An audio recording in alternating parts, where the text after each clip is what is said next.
RS Novel Story Subscribe my channel CH181 आज के लड़ाके। महाबली मयंक बिहार की राजधानी पटना से लगभग 100 किलोमीटर दूर हैं राजगीर के जंगल। ये इतने घने और भयानक हैं कि दिन के समय भी पेड़ों से छिनती हुई सूरज की रोशनी यहाँ नाम मात्र की ही होती है। जंगली जानवरों के डर से आम लोग यहाँ कम आते हैं। इस जगह से सिर्फ 15 मिनट के रास्ते पर उस नालंदा यूनिवर्सिटी के अवशेष हैं जो इस दुनिया की पहली रेसिडेंशियल यूनिवर्सिटी था, जो अपने वक्त में वैदिक भारत में हायर एजुकेशन के लिए सबसे खास यूनिवर्सिटी थी। लेकिन आज की तारीख में बहुत कम ही लोग जानते हैं कि असल नालंदा यूनिवर्सिटी आज भी इन जंगलों के अंदर मौजूद है। घने जंगल में पेड़ों के बीच आज भी जादू की ताकत से छुपी हुई, जहां सिर्फ यूनिवर्सिटी के टीचर्स या स्टूडेंट ही पहुंच सकते हैं। जब तक आपके पास अंदर आने का इन्विटेशन नहीं है, आप वहां नहीं जा सकते और ना ही आपको कुछ नजर आएगा। इस यूनिवर्सिटी में आजकल मार्शल आर्ट्स, अयारी, जादू और अध्यात्म के साथ साथ कई मॉडर्न सब्जेक्ट्स भी पढ़ाए जाते हैं। जंगल के ठीक बीच में कई एकड़ में फैला हुआ यूनिवर्सिटी का कैंपस, बीच में बड़ा सा मैदान और उसके चारों तरफ इमारतें जिनमें अलग अलग सब्जेक्ट्स की क्लासेज लगती हैं। इस यूनिवर्सिटी में एडमिशन लेना कोई आसान बात नहीं है। उसके लिए चाहिए एकेडमिक एक्सीलेंस के साथ साथ कुछ और गुण। यहाँ एडमिशन के लिए कोई जैक काम नहीं आती, सिर्फ आपका हुनर, आपकी काबिलियत और मुश्किलों के सामने डटे रहने का आपका हौसला ही काम आता है। कहते हैं कि अपनी पढ़ाई के लिए आप नालंदा को नहीं चुनते, बल्कि नालंदा आपको चुनती है। हाँ, देश विदेश के होनहार बच्चों को चुनकर इस यूनिवर्सिटी में लाया जाता है। जिन परिवारों के बच्चों का यहाँ एडमिशन हो जाता है, वो बहुत गर्व महसूस करते हैं, और बाकी के लोगों के लिए ये यूनिवर्सिटी बस बीते कल की कोई बात है, क्योंकि जो यहाँ गए नहीं उन्हें पता ही नहीं कि यहाँ क्या है। लेकिन यहाँ बच्चों की जिंदगी आसान नहीं होती, क्योंकि किताबी पढ़ाई के साथ साथ यहाँ स्टूडेंट्स को कमांडो ट्रेनिंग पास करना होता है। शस्त्र विद्या के अलावा सातों चक्रों को जागृत करना होता है। अपने बचपन को अलविदा कहने के बाद और जवानी की दहलीज तक पहुंचने से पहले भी एक उम्र होती है। इस उम्र में आंखों में बहुत से सपने होते हैं, दिल में कुछ कर गुजरने का जज्बा होता है। कुछ लोग इस उम्र में बहुत सीरियस हो जाते हैं, वहीं कुछ ऐसे होते हैं जो अलमस्त अलहर मौज में दिन काटते रहते हैं। फर्स्ट ईयर की क्लास अलग अलग स्टूडेंट्स का मिक्स होती है। तो आइए चलते हैं फर्स्ट ईयर की क्लास में, जहां आज मिस लोपामुद्रा पढ़ा रही हैं। यूनिवर्सिटी का नियम है कि सीनियर क्लासेस के ब्राइट स्टूडेंट्स अपने जूनियर्स की एक्स्ट्रा क्लासेज लेते हैं, ताकि उनका खुद का रिवीजन हो जाए और जूनियर स्टूडेंट्स बिना हिचक के सवाल पूछ सकें। वैसे तो सभी सीनियर अच्छा पढ़ाते हैं, मगर मिस लोपामुद्रा की बात ही कुछ अलग है। 5 फुट 7 इंच लंबी मिस लोपामुद्रा किसी मॉडल से कम नहीं लगती। खूबसूरत चेहरा, कमाल की फिगर और कत्ल करने वाली आंखें। उन्हें देखकर हर जूनियर आहें भरता था, लेकिन यूनिवर्सिटी के डिसिप्लिन और नियमों से डरकर किसी की खुलकर कुछ कहने की हिम्मत नहीं होती थी। 17 साल की मिस लोपामुद्रा जब भी क्लास लेने के लिए आती है तो सभी की निगाहें उसके पीछे पीछे चलती हैं। यहाँ तक कि जब उसे बहुत ज्यादा गुस्सा आता है और वह किसी पर चिल्ला रही होती है, तब भी वो बेहद खूबसूरत लगती है। हर बार की तरह आज भी लोपामुद्रा पूरी तल्लीनता के साथ क्लास लेने में व्यस्त है। उसका पूरा फोकस स्टूडेंट्स को टॉपिक समझाने पर है। पढ़ाते पढ़ाते अचानक लोपामुद्रा की नज़र एक स्टूडेंट पर पड़ी जो अपनी डेस्क पर अपना सिर झुकाकर आराम से गहरी नींद में सो रहा था। इसे देखते ही लोपामुद्रा चुप हो गई और उसके चेहरे पर गुस्से की लहर छा गई। वो अपने पैर पटकते हुए गुस्से में बड़बड़ाने लगी। अब तक बाकी क्लास का ध्यान अपने क्लासमेट पर नहीं गया था, लेकिन लोपामुद्रा के चेहरे के एक्सप्रेशंस देखकर बाकी सबका ध्यान भी अब इसी तरफ था। इस लड़के के क्लासमेट्स को वाकई यकीन नहीं हो रहा था कि ये बुद्धू बैकबेंचर लड़का फिर से मिस लोपामुद्रा की क्लास में सो गया था। किसी को समझ नहीं आ रहा था कि क्या कहना है, क्योंकि जाहिर सी बात थी कि ऐसा पहली बार नहीं हुआ था।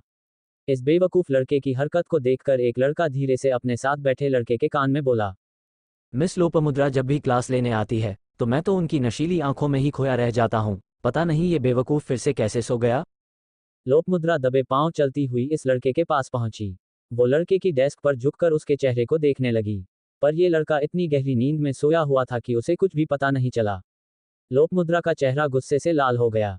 उसे देखकर साफ था कि वो इस लड़के की अच्छी तरह क्लास लगाएगी, लेकिन तभी किसी ने एक नर्म आवाज में उस लड़के को जगाने के लिए उसे आवाज दी, इरावती, मयंक, ओ मयंक, उठ मयंक। नैरेटर, यकीनन ये आवाज लोपामुद्रा की नहीं थी। मयंक, हाँ यही नाम है इस बुद्धू बदतमीज का। तो ये आवाज मयंक के पीछे वाली डेस्क से आई थी। गहरी नींद में सो रहे मयंक को लगा जैसे किसी ने उसे पुकारा हो। वो थोड़ा सा हिला डुला और फिर उसने अपनी आंखों को अपने हाथों से मलते हुए धीरे धीरे खोला। उसका सिर अभी भी उसकी डेस्क पर भी था। जैसे ही उसने आंखें खोली तो उसकी नज़र अपनी डेस्क पर झुककर खड़ी लोपामुद्रा पर पड़ी। नींद से उठने के बावजूद मयंक के मुंह से निकला, मयंक, वाह क्या फिगर है, 36-24-36। नैरेटर, अपनी समझ में मयंक ने ये बात बहुत धीरे से बड़बड़ा कर कही थी, लेकिन क्लास पूरी तरह से शांत थी, इसलिए उसकी ये टिप्पणी पूरी क्लास को साफ साफ सुनाई दे गई। एक पल के लिए सब हक्के बक्के हो गए, और उसके बाद पूरी क्लास को गुस्सा आ गया। एक लड़का तो उठकर ये तक बोला, लड़का, मुझे भरोसा नहीं होता मयंक कि तुम मिस लोकमुद्रा के लिए ऐसी छिछोरी और गंदी बात कर सकते हो। कितने बेशर्म और कमीने हो तुम। नैरेटर, ये बात सुनते ही मयंक ने अपनी आंखों को अच्छी तरह से मला और बैठकर अपने चारों तरफ देखा। पूरी की पूरी क्लास की नजरें उसी पर टिकी हुई थी और हर नजर में गुस्सा था। एक पल के लिए मयंक को ऐसा लगा कि अगर इस क्लास को मौका मिला तो अभी सब मिलकर उसे पीट डालेंगे। उसने घबराकर अपनी निगाहें मिस लोकमुद्रा से हटा ली और सामने की तरफ देखने लगा। जो शानदार नज़ारा कुछ देर पहले उसकी आंखों के सामने था, उसे फिर से देखने के लिए उसने अपनी नज़रें घुमाई और फौरन उसे क्लास की स्टूडेंट्स के चेहरों पर जो गुस्सा था वो याद आया और उसने नज़रें ऊपर उठाकर उस शानदार नज़ारे वाली के चेहरे को देखा।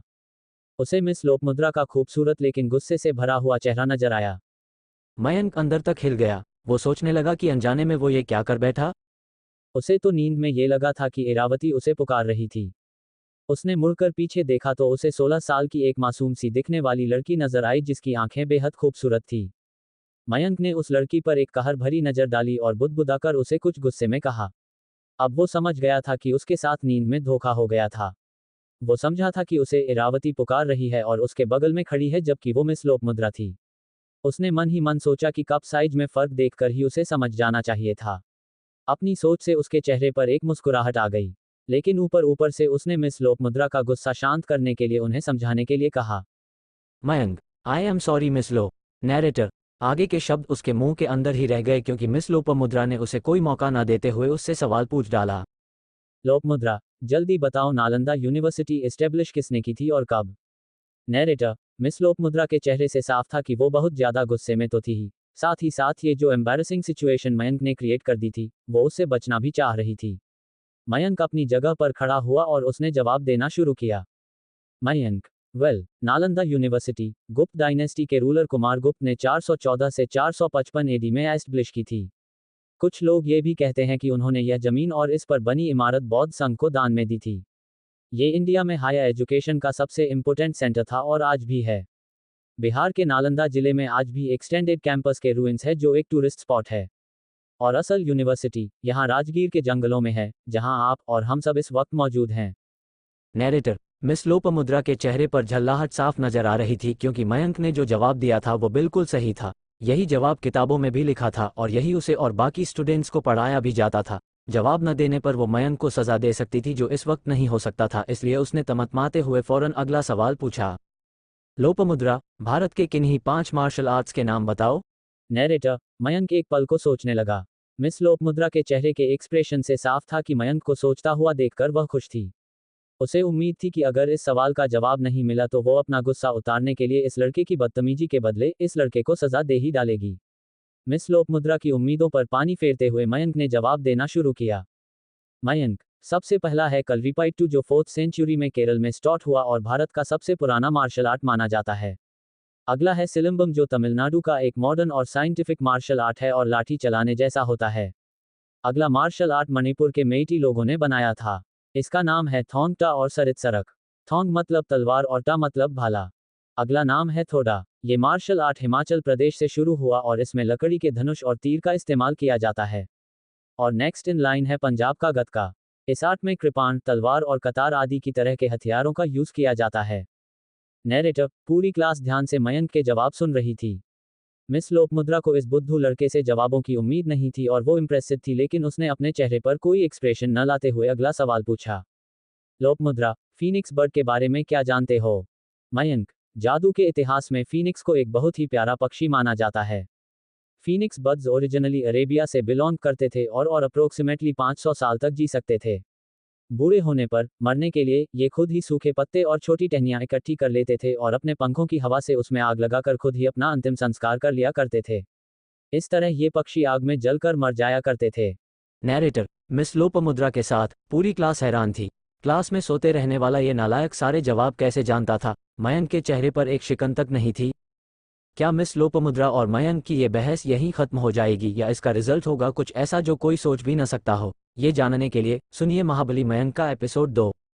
CH2 Ape 2 challenge accepted. Mahabali Mayank.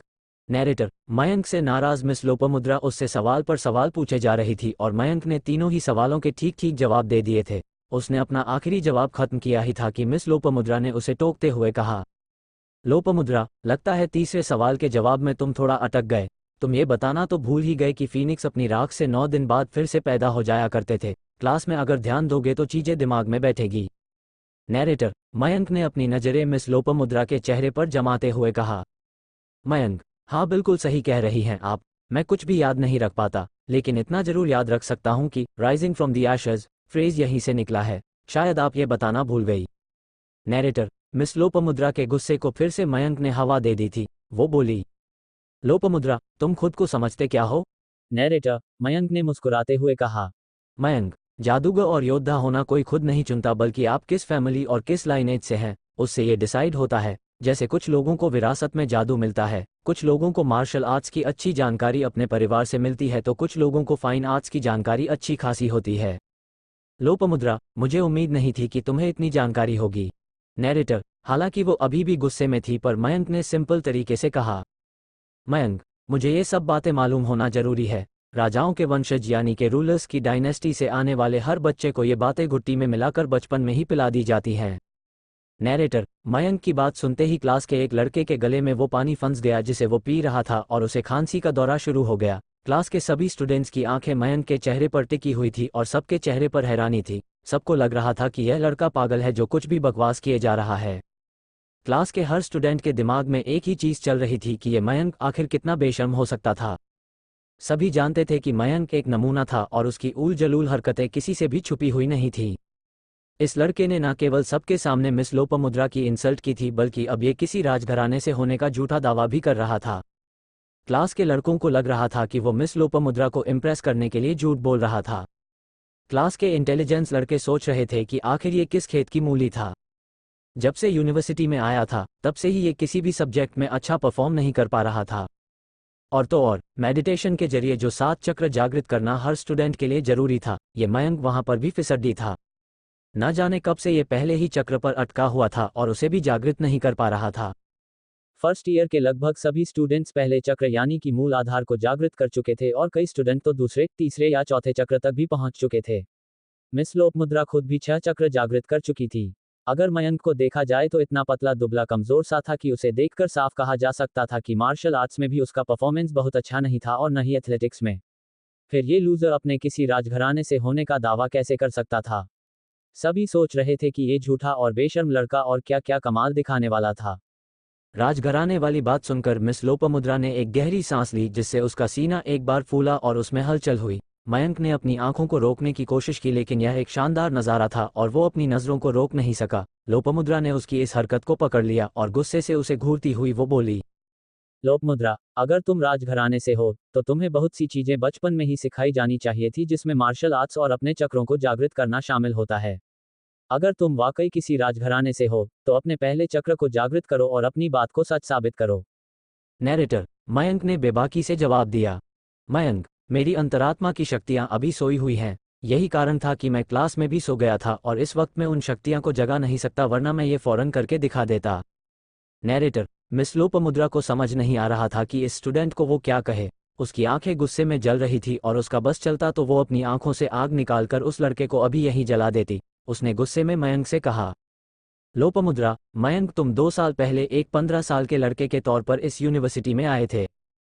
तब तुम्हें देखकर मुझे लगा था कि तुम जरूर कुछ करके दिखाओगे, क्योंकि तुम में नॉर्मल मॉडर्न सब्जेक्ट्स के अलावा अध्यात्म और मेडिटेशन को समझने की बहुत अच्छी कैपेसिटी थी, जिससे मैं ही नहीं बहुत से सीनियर टीचर भी इम्प्रेस हुए थे। लेकिन बहुत से मेंटर्स के समझाने और गाइड करने के बावजूद तुम पिछले 2 सालों में अपनी चेतना और अपने मन की शक्ति को बढ़ाने के बारे में कुछ नहीं कर सके। ना ही तुम अपना कोई चक्र जागृत कर पाए हो। अभी तक पहले ही चक्र पर अटके पड़े हो। ये जो दिन भर तुम यहाँ से वहाँ आवारागर्दी करते हुए कैंपस में घूमते रहते हो और क्लास में बिल्कुल ध्यान नहीं देते हो, उसके बाद तुमने क्या पाया है? नतीजा तो वही नील बट्टे सन्नाटा है। और अपनी हिमाकत तो देखो, आज तुम पूरी क्लास के सामने अपने किसी राजघराने से होने का झूठा दावा कर रहे हो। तुम्हारी हिम्मत कैसे हो जाती है ये सब करने की? और ऊपर से कैसे अजीब अजीब बहाने बनाकर क्लास में सोने को जस्टिफाई भी कर रहे हो। सब जानते हैं कि इन 2 सालों में तुमने यूनिवर्सिटी के हर एग्जाम में सबसे बुरा परफॉर्म किया है और तुम फेल हुए हो। यूनिवर्सिटी का रैंकिंग सिस्टम अगर पूरी तरह से लीनियंट हो जाए तब भी तुम आखिरी से ऊपर वाले सटेप पर नहीं आ सकते। तुम्हें खुद पर शर्म नहीं आती क्या? नैरेटर, गुस्से में भरी हुई लोपामुद्रा इतना कुछ लगातार बोले जा रही थी कि पूरी क्लास में पिन ड्रॉप साइलेंस हो गया था। हर कोई उसे देख रहा था क्योंकि आज से पहले किसी ने उसे इतने गुस्से में नहीं देखा था। मयंक तो जैसे खुद सदमे में था। उसने मिस लोपामुद्रा के प्यारे से चेहरे की तरफ देखा जो गुस्से में लाल हो गया था, और वो सोचने लगा कि क्या वाकई उसे यहाँ आए 2 साल पूरे हो चुके थे। फिर उसे याद आया कि हाँ, वाकई 2 साल बीत चुके थे, लेकिन उसकी ज़िंदगी अब भी वही की वही थी। उसकी मेंटल, इमोशनल, फिजिकल और स्पिरिचुअल ग्रोथ रुकी हुई थी। वह ये जानकर बहुत हैरान था कि मिस लोपामुद्रा, जिसे सब खूबसूरती की देवी कहते थे, वो पहले ही दिन से उस पर नज़र रखे हुए थी। यूनिवर्सिटी के एंट्रेंस एग्जाम के दिन से मिस लोपामुद्रा की नज़र उस पर थी। ये सोचते ही वो थोड़ा सा खुश हो गया। इधर गुस्से में बहुत कुछ बोल चुकने के बाद लोपामुद्रा जब शांत हुई तो उसने अपने सामने खड़े लड़के को ध्यान से देखा। लड़का हैंडसम था और उसकी आंखें गहरी और सुंदर थी। 17 साल की नाजुक उम्र में भी ये काफी अट्रैक्टिव लग रहा था, तो जाहिर सी बात थी कि बड़ा होने पर वो एक बहुत डैशिंग आदमी बनने वाला था। इस लड़के के चेहरे पर इस वक्त हल्की सी उदासी नजर आ रही थी। लोपामुद्रा को लगा कि उसने गुस्से में कुछ ज्यादा ही डांट फटकार दिया। वो खुद से सवाल करने लगी कि कहीं वो बहुत ज्यादा रूड तो नहीं हो गई। उसका गुस्सा थोड़ा शांत हुआ तो उसने मयंक से कहा, लोपामुद्रा, इस साल के यूनिवर्सिटी के क्वार्टर फाइनल एग्जाम्स में अभी पूरा 1 महीना बाकी है। अगर तुम उसमें भी फेल हो गए तो कोई भी तुम्हें सस्पेंड होने से बचा नहीं पाएगा। यूनिवर्सिटी तुम्हें यहाँ रुकने नहीं देगी। तुमने अपनी पढ़ाई को, अपने फ्यूचर को मजाक समझ रखा है ना? नैरेटर, पूरी की पूरी क्लास सांस रोके इन दोनों को देख रही थी। ऐसा लग रहा था कि यूनिवर्सिटी मयंक के साथ अपनी बर्दाश्त की सीमा पार कर चुकी थी और अब उसके बारे में कोई न कोई फैसला लेने वाली थी। हर कोई यही सोच रहा था कि क्या यूनिवर्सिटी से वाकई मयंक को निकाल दिया जाएगा। अगर ऐसा हो गया तो ये यूनिवर्सिटी की हिस्ट्री में एक अलग ही केस होगा, क्योंकि नालंदा यूनिवर्सिटी से सस्पेंड होना इतना आसान नहीं था। यूनिवर्सिटी हर स्टूडेंट पर बहुत मेहनत करती है और तब तक कोशिश करना नहीं छोड़ती जब तक वो किसी से बिल्कुल ही नाउम्मीद ना हो जाए। तभी कमरे के बिल्कुल पीछे से एक स्टूडेंट बोला, कौस्तुभ, अगर मयंक को यहाँ से निकाल दिया तो मैं भी चला जाऊंगा। नैरेटर, ये मयंक का अच्छा दोस्त कौस्तुभ था जिसने सपाट लहजे में अपनी बात कह डाली। क्लास के कई बच्चों ने कौस्तुभ की तरफ देखा और कुछ लोगों ने जेलस फील किया, और वहीं कुछ लोगों को ये देखकर अच्छा लगा कि वो अपने दोस्त के लिए कुछ भी करने को तैयार था। मिस लोपामुद्रा ने आगे कहा कि लोपामुद्रा, यूनिवर्सिटी ऑलरेडी डिसाइड कर चुकी है कि कौस्तुभ को अगले साल के क्वार्टरली एग्जामिनेशन में पार्टिसिपेट नहीं करना है। वो यूनिवर्सिटी के बैटल हाउस में वॉरियर्स के साथ ट्रेनिंग लेगा या फिर लॉजिक एंड रीजनिंग को डेवलप करने का स्किल भी चुन सकता है। उसका फ्यूचर तुम जैसे लूजर के साथ स्टक नहीं किया जा सकता मयंक। तुम केवल एक भारी पत्थर की तरह उसके पैरों में बंध जाओगे और उसे डुबो डालोगे। नैरेटर, इतना कहकर मिस लोपामुद्रा ने मयंक के चेहरे पर एक तरस से भरी नजर डाली, क्योंकि इन दोनों बेस्ट फ्रेंड्स के रास्ते अलग अलग होना अब तय था। मयंक को बुरा लगा और फिर भी उसने चेहरे पर एक फीकी सी मुस्कान लेकर मिस लोपामुद्रा से पूछा, मयंक, क्या आपको वाकई लगता है कि मैं कौस्तुभ के पैरों में बंधे हुए वजन की तरह हूं जो उसकी तरक्की के रास्ते में रोड़ा बनेगा? नैरेटर, मिस लोपामुद्रा कुछ कहती उससे पहले ही कौस्तुभ पीछे से खड़ा हुआ और चिल्लाकर मिस लोपामुद्रा से बोला, कौस्तुभ, आप चुप हो जाए, लड़की है तो कुछ भी बोलेंगी क्या? नैरेटर, कौस्तुभ की आंखों से गुस्से की चिंगारियां निकल रही थीं और उसे देखकर लग रहा था कि अगर उसका बस चला तो इस वक्त वो मिस लोपामुद्रा को खंजर भी मार सकता था।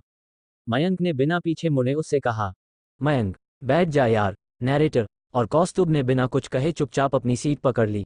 क्लास में कई स्टूडेंट्स ये देखकर हैरान हो गए क्योंकि उन्हें ऐसा लगा जैसे मयंक के वर्ड्स कौस्तुभ के लिए फाइनल वर्ड्स थे। तभी मयंक ने मिस लोपामुद्रा से कहा, मयंक, मिस, मैंने फैसला कर लिया है कि मैं ऑफिशियली इस साल के क्वार्टरली एग्जामिनेशन में पार्टिसिपेट करूंगा। नैरेटर, क्लास के पीछे बैठे कौस्तुभ की आंखों में चमक आ गई। उसे यकीन नहीं हो रहा था कि फाइनली 2 साल के बाद मयंक अपनी लाइफ को सीरियसली लेने वाला था। यूनिवर्सिटी के पिछले 2 सालों के दौरान हर कोई कौस्तुभ की असाधारण प्रतिभा के बारे में जान गया था। वो पढ़ाई में बहुत अच्छा था और साथ ही मार्शल आर्ट्स में भी उसका कोई सानी नहीं था। मेटाफिजिक्स और स्पिरिचुअलिटी के साथ साथ वो केमिस्ट्री और आर्ट्स में भी उतना ही अच्छा था। उसकी नॉलेज का लेवल यूनिवर्सिटी के कई सीनियर लेक्चरर्स की टक्कर का था। वो मयंक का इकलौता दोस्त था और डिफ़िकल्ट से डिफ़िकल्ट फॉर्मूलाज और इक्वेशंस को आसानी से समझ लेता था और सॉल्व भी कर लेता था, लेकिन फिर भी मयंक को समझना इतना आसान कहाँ था। क्या मयंक चैलेंज को पूरा कर पाएगा या उसे झेलनी होगी इंसल्ट? CH3EP3 2 साल की ये बर्बाद। नैरेटर, नालंदा यूनिवर्सिटी की फर्स्ट ईयर की क्लास में मिस लोपामुद्रा कुछ बहुत इंपॉर्टेंट टॉपिक पढ़ा रही थी, जिसके बीच में उन्होंने मयंक को सोते हुए पकड़ा और फिर उसकी बदतमीजी पर उसे डांटा। बातों बातों में मयंक ने चैलेंज एक्सेप्ट किया कि वो इस बार के क्वार्टरली एग्जाम्स में हिस्सा लेगा। बात पूरी क्लास के साथ साथ मिस लोपामुद्रा तक के लिए शॉकिंग थी, क्योंकि मयंक की परफॉर्मेंस कभी भी ऐसी नहीं रही थी कि उस पर काउंट किया जा सके। मयंक की बदतमीजी से मिस लोपामुद्रा नाराज भले ही थी, लेकिन वो बुरी इंसान नहीं थी, इसलिए किसी स्टूडेंट का नुकसान होते हुए वो अपनी आंखों से नहीं देख सकती थी। उसने मयंक को समझाने के लिए कहा कि वो एग्जाम्स के लिए तैयार नहीं था। उसका शरीर बहुत कमजोर था, क्योंकि उसने पूरे साल में एक बार भी रेगुलर वर्कआउट में कभी हिस्सा ही नहीं लिया था। उसके साथ ही वो अपने सातों चक्रों को जागृत करने में अभी तक असफल रहा था और अभी तक पहले चक्र यानी कि मूलाधार पर ही अटका हुआ था। ऐसे हालात में अगर वो क्वार्टरली एग्जाम्स में भाग लेता तो उसके पास होने की कोई उम्मीद नहीं थी। लोपामुद्रा ने मयंक के चेहरे पर एक नज़र डाली और तरस खाते हुए एक आह भरी। वो मन ही मन सोच रही थी कि अगर ये लड़का आज से भी मेहनत करनी शुरू कर दे तब भी इसके लिए देर हो चुकी है, क्योंकि इतना वक्त नहीं बचा था कि वो सभी सब्जेक्ट्स में पास हो जाए। कितनी भी मेहनत कर ले, जीरो से हीरो बनने में वक्त लगता है और वक्त ही तो नहीं बचा था। तभी मयंक ने बोला, मयंक, और अगर मैं पास हो गया तो? नैरेटर। लोपामुद्रा सोचने लगी कि ये बेचारा अति आत्मविश्वास से भरा हुआ ओवर कॉन्फिडेंट लड़का था। इसे पता ही नहीं था कि ये कहाँ लैग कर रहा था और क्या इसकी एबिलिटीज थी और क्या इसके वीक पॉइंट थे। फिर भी लोपामुद्रा ने उसका दिल रखने के लिए कहा कि लोपामुद्रा, अगर तुम पास हो जाओगे तो तुम अपनी मर्जी से जो चाहे करने के लिए फ्री हो। नैरेटर। मयंक ने ऊपर से लेकर नीचे तक लोपामुद्रा की अट्रैक्टिव फिगर को देखा और उसकी आंखों में चमक आ गई। न चाहते हुए भी उसकी आंखें वापस वहीं देखने लगी जहां उसे नहीं देखना चाहिए था, और उसने बहुत कमजोर धीमी आवाज में पूछा, मयंक, क्या मैं जो भी करना चाहता हूं वो करना ठीक होगा? नैरेटर। पूरी की पूरी क्लास की नजरें फिर से इस लड़के के चेहरे पर जम गई। ये कैसा बदतमीज और अजीब तरह का लड़का था? इसकी इस बात का क्या मतलब था? कई लड़के उसे मन ही मन गालियां देने लगे। अगर उनका बस चलता तो वो सब मिलकर अभी उसे क्लास से खींचकर नीचे ग्राउंड में ले जाते और पीट डालते। एक बार गलती करने के बावजूद ये फिर से मिस लोपामुद्रा के साथ कैसी एम्बेरेसिंग बातें कर रहा था। नेचुरली मिस लोपामुद्रा को भी अंदाजा था कि मयंक की नज़र कहाँ थी। उसके दिल में जो थोड़ी बहुत दया इस लड़के के लिए आई थी वो एक ही पल में मर गई। उसकी खूबसूरत आंखों में फिर से गुस्सा आने लगा और वो मयंक को घूरते हुए बात को खत्म करने के इरादे से बोली, लोपामुद्रा, हाँ ठीक है, जो तुम्हें चाहिए वो कर सकते हो तुम, अगर पास हुए तो। नैरेटर। मिस लोपामुद्रा ने मयंक को घूर कर देखा।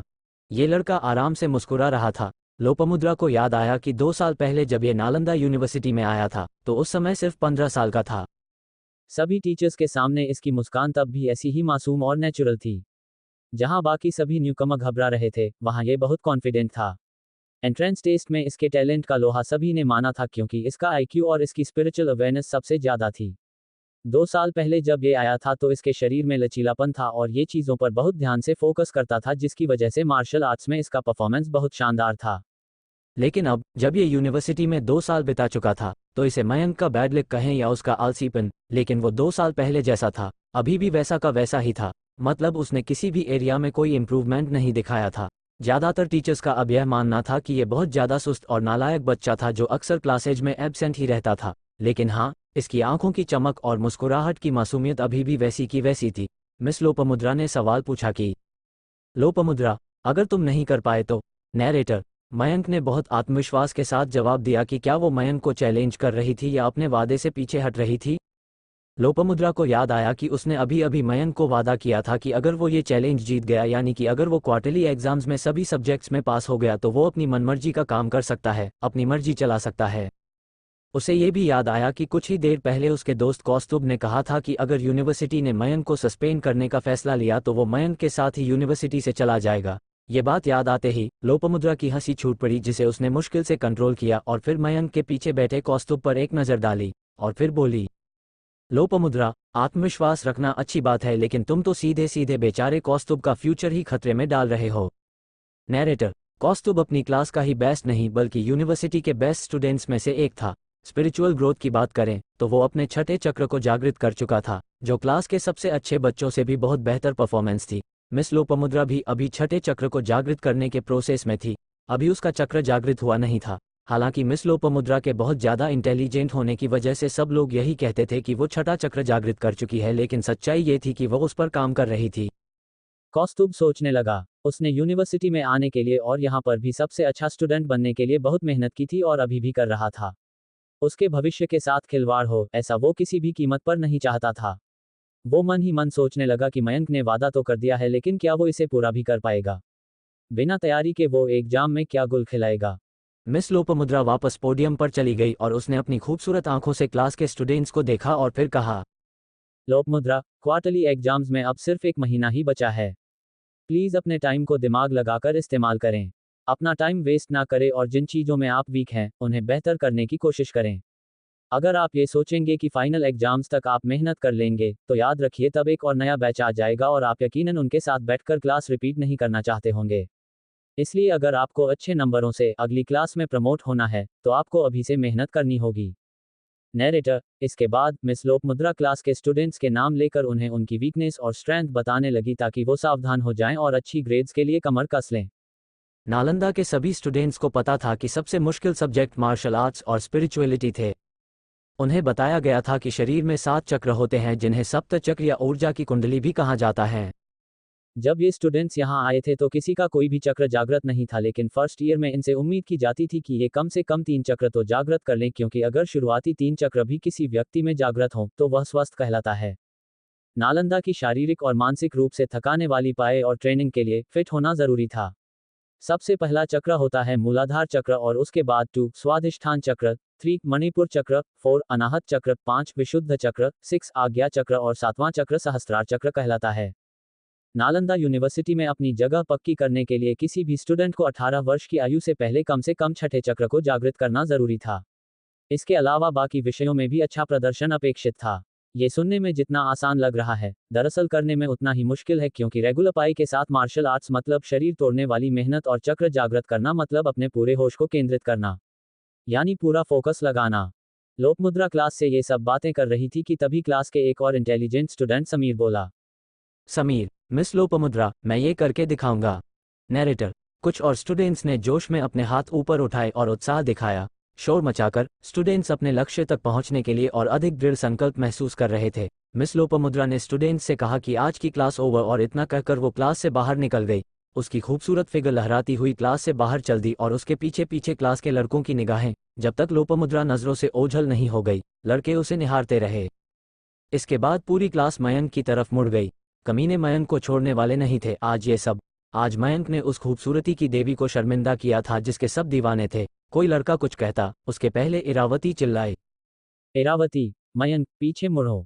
नैरेटर, इरावती अभी 16 साल की ही थी, लेकिन इतनी सी उम्र में वो गजब की खूबसूरत थी।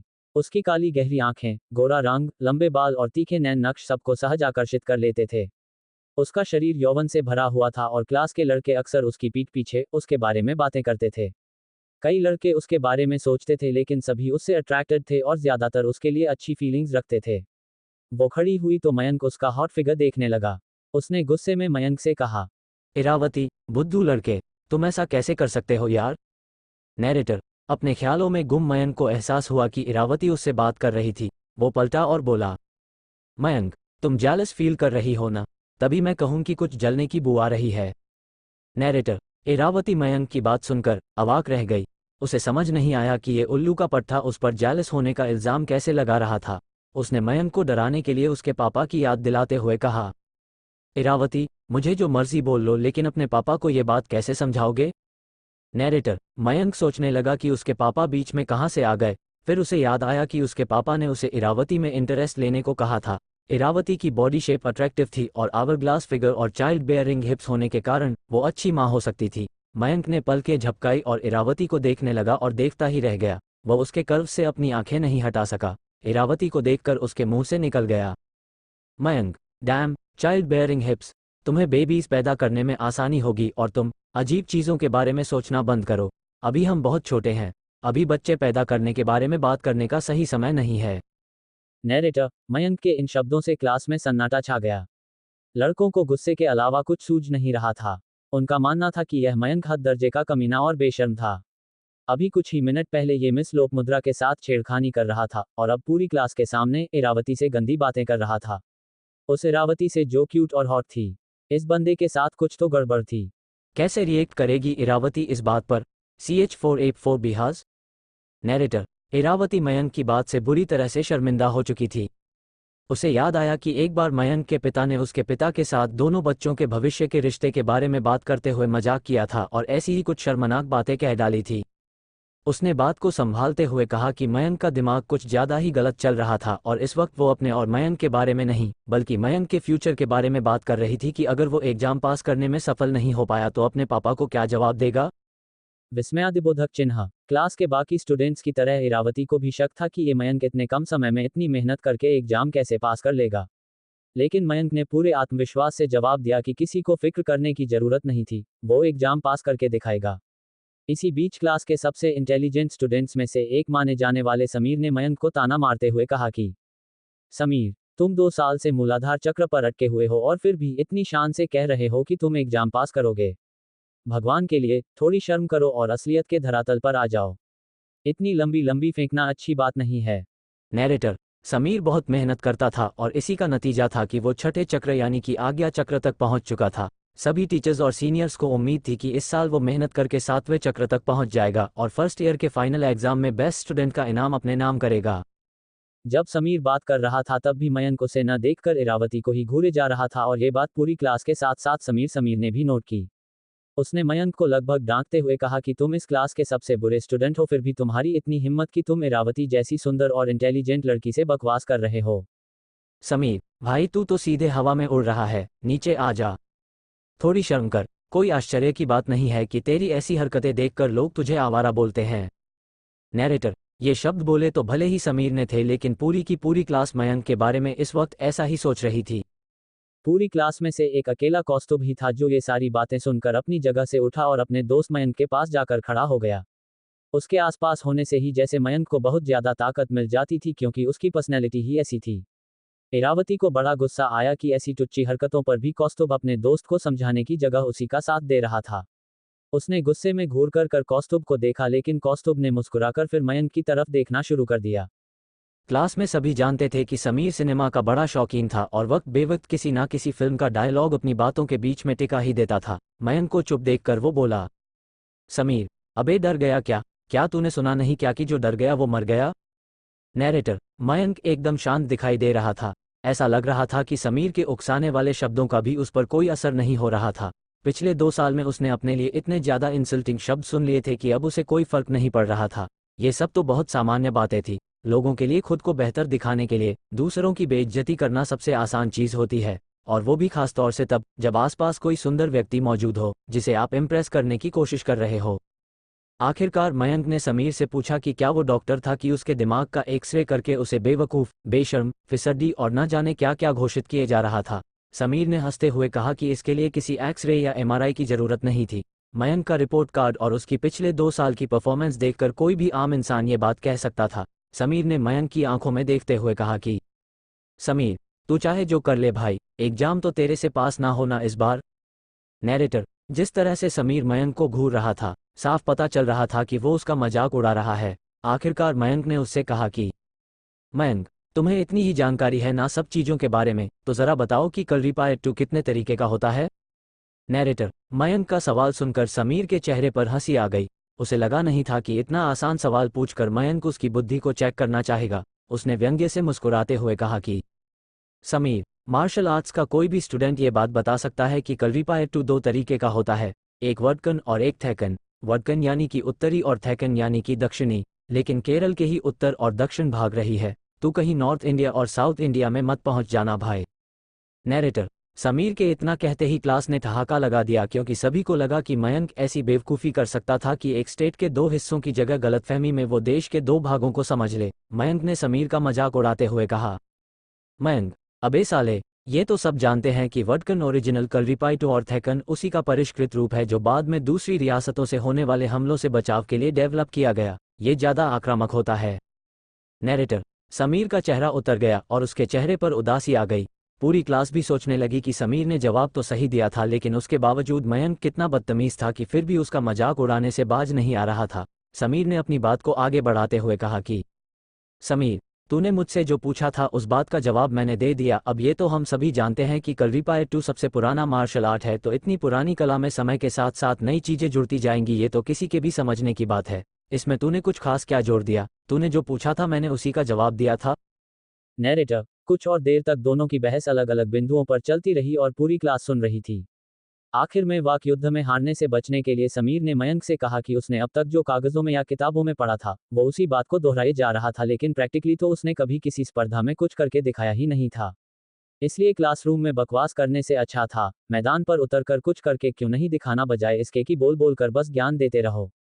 हालांकि मयंक ने कुछ बातें ऐसी कही थी जो लॉजिकल थी और क्लास में से कुछ स्टूडेंट्स न चाहते हुए भी उसकी बातों के साथ सहमत थे, लेकिन समीर की बात भी ठीक थी कि सिर्फ किताबी ज्ञान के आधार पर तो कोई फिसड्डी बच्चा क्लास के सबसे इंटेलिजेंट बच्चे से बहस करे, ये ठीक नहीं था। दोनों के बीच की बहस मार्शल आर्ट से होती हुई आज्ञा चक्र और मूलाधार चक्र के बीच के सभी चक्रों को कवर करती हुई किताबों और आध्यात्म तक पहुंच गई, लेकिन बात का कोई हल निकलता नजर नहीं आ रहा था। समीर निस्संदेह एक बहुत ही शानदार स्टूडेंट था और उसकी जानकारी में कहीं कोई कमी नहीं थी, लेकिन मयंक न जाने कहां से कैसे कैसे लॉजिक निकाल कर ला रहा था जिन्हें काट पाना समीर के लिए भी मुश्किल हो रहा था। अचानक समीर ने ब्लैक होल और क्वांटम फिजिक्स के कुछ बिंदु समझाने शुरू किए जिनका कोई जवाब मयंक को नहीं मिला, तो उसने अपनी जगह से खड़े होकर चिल्लाकर समीर को बेवकूफ कहा और पीठ फेर कर वहां से चलता बना। समीर भी अपनी जगह से खड़ा हुआ और उसके पीछे उसे ललकार कर बोला, समीर, अबे साले, बात का जवाब तो देकर जा। अभी तक तो बड़ा हीरो बन रहा था, अब बात का जवाब नहीं मिल रहा है तो चुपचाप पीठ दिखाकर निकल लिया। नैरेटर, पूरी क्लास दम साधे देख रही थी। उन्हें लगा कि इस बात पर जरूर दोनों लड़कों की हाथापाई हो जाएगी, लेकिन मयंक पलटा नहीं, वो अपनी जगह पर खड़ा रहा और पूरी क्लास ने देखा कि अचानक उसके शरीर के आसपास एक प्रकाश दिखने लगा। ये रोशनी उसकी त्वचा से ऊपर उठती हुई धीरे धीरे उसके शरीर के चारों तरफ इकट्ठी हो गई और फिर इस सतरंगी प्रकाश की किरणें मयंक के सिर की तरफ जाने लगी और फिर उसके सिर के पीछे एक बड़ा सा प्रभामंडल बन गया। जहां पूरी क्लास हैरानी से मुंह खोले मयंक को देख रही थी, वहीं समीर को ये बात बिल्कुल अच्छी नहीं लग रही थी। नालंदा के किसी भी स्टूडेंट्स की बॉडी से किसी भी तरह के प्रकाश के निकलने का मतलब साफ था कि वो अपनी चक्रों की यात्रा में आगे बढ़ रहा था। तभी कौस्तुभ ने मयंक को इशारा किया और वो दोनों क्लास से बाहर निकल गए।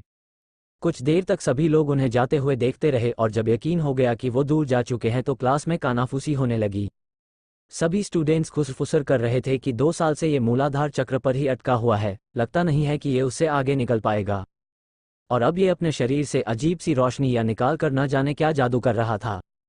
हालांकि अयारी और जादू भी नालंदा के स्टूडेंट्स को सिखाया जाता था, लेकिन फर्स्ट ईयर के स्टूडेंट इसमें इतने अच्छे नहीं होते थे कि ऐसे कमाल कर सके जो इस समय मयंक कर रहा था।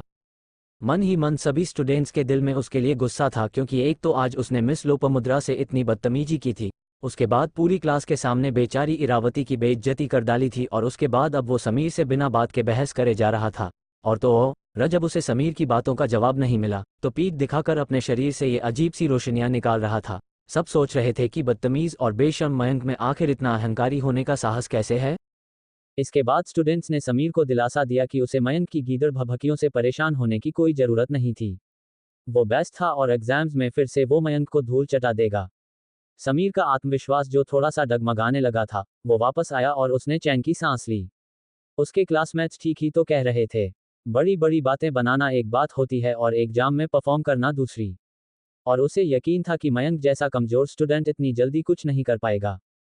और इसी वक्त इरावती की बेस्ट फ्रेंड माया ने इरावती को समझाया कि वो इस बदतमीज लड़के को देखना और इससे बात करना बिल्कुल बंद कर दें, क्योंकि माया के मुताबिक जल्द ही इरावती फर्स्ट ईयर की क्लास पास करके अगले साल की क्लास के साथ बैठने वाली थी और ये मयंक फेल होकर इसी क्लास में रहने वाला था।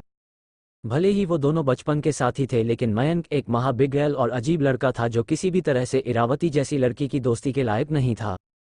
खासतौर से आज वाली हरकत के बाद तो बिल्कुल नहीं। उसने इरावती को समझाया कि उस जैसी खूबसूरत, इंटेलिजेंस और स्मार्ट लड़की के लिए भविष्य के दरवाजे अभी खुलने शुरू ही हुए थे और मयंक जैसे बेवकूफ, बदतमीज और घटिया बातें करने वाले लड़के के साथ वो सिर्फ अपना समय खराब कर रही थी। इरावती को भी लगा कि माया की बात तो बिल्कुल ठीक थी और उसने सिर झटक कर मयंक की सारी बेवकूफाना बातों को अपने दिमाग से निकालने की कोशिश की। क्या आसान होगा इरावती के लिए मयंक से दोस्ती तोड़कर आगे बढ़ जाना? क्या ये सिर्फ दोस्ती ही है? CH5EP5 क्या था मयंक का विशेष उपहार? नैरेटर, मयंक क्लास से जा चुका था और माया ने इरावती के दिमाग में ये बात डाल दी थी कि अब वो बच्चे नहीं थे और एक अच्छे भविष्य के लिए इरावती को बुरी संगत से दूर ही रहना चाहिए था, और मयंक से बुरा इस पूरे स्कूल में फिलहाल कोई नहीं नजर आ रहा था। इरावती जानती थी कि उसकी सहेली माया मयंक को बहुत नीची नज़रों से देखती थी, क्योंकि उसकी नज़र में मयंक सिर्फ एक लूजर था जो सिर्फ शो ऑफ करता था, लेकिन असल में उसमें कोई टैलेंट या कोई क्षमता नहीं थी। माया की हाँ में हाँ मिलाते हुए इरावती ने कहा तो सही कि हाँ, उसे भी लगता था कि मयंक सिर्फ फिरा था, लेकिन माया देख सकती थी कि ये बात कहते हुए इरावती उदास थी। उसने इरावती का हाथ पकड़कर उसे उठाया और उससे कहा कि एक चमचमाता हुआ खूबसूरत कल इरावती के स्वागत में खड़ा था और अगर वो मयंक की तरफ मुड़ मुड़कर देखती रहेगी तो ठोकर खाकर गिर पड़ेगी और उस खूबसूरत कल तक नहीं पहुंच पाएगी। इरावती को बात समझ में आ गई और वो मुस्कुरा दी। SFX change over. नैरेटर कौस्तुभ के साथ चलते हुए मयंक सीधा बोर्डिंग हाउस पहुंचा। ये एरिया स्टूडेंट्स के रहने के लिए था। ये दोनों एक ही क्लास में होने के साथ साथ रूममेट भी थे। अपने कमरे के अंदर पहुंचते ही मयंक ने कौस्तुभ से कहा कि अब वो वाकई अपनी अजीबोगरीब हरकतों को छोड़ना चाहता था।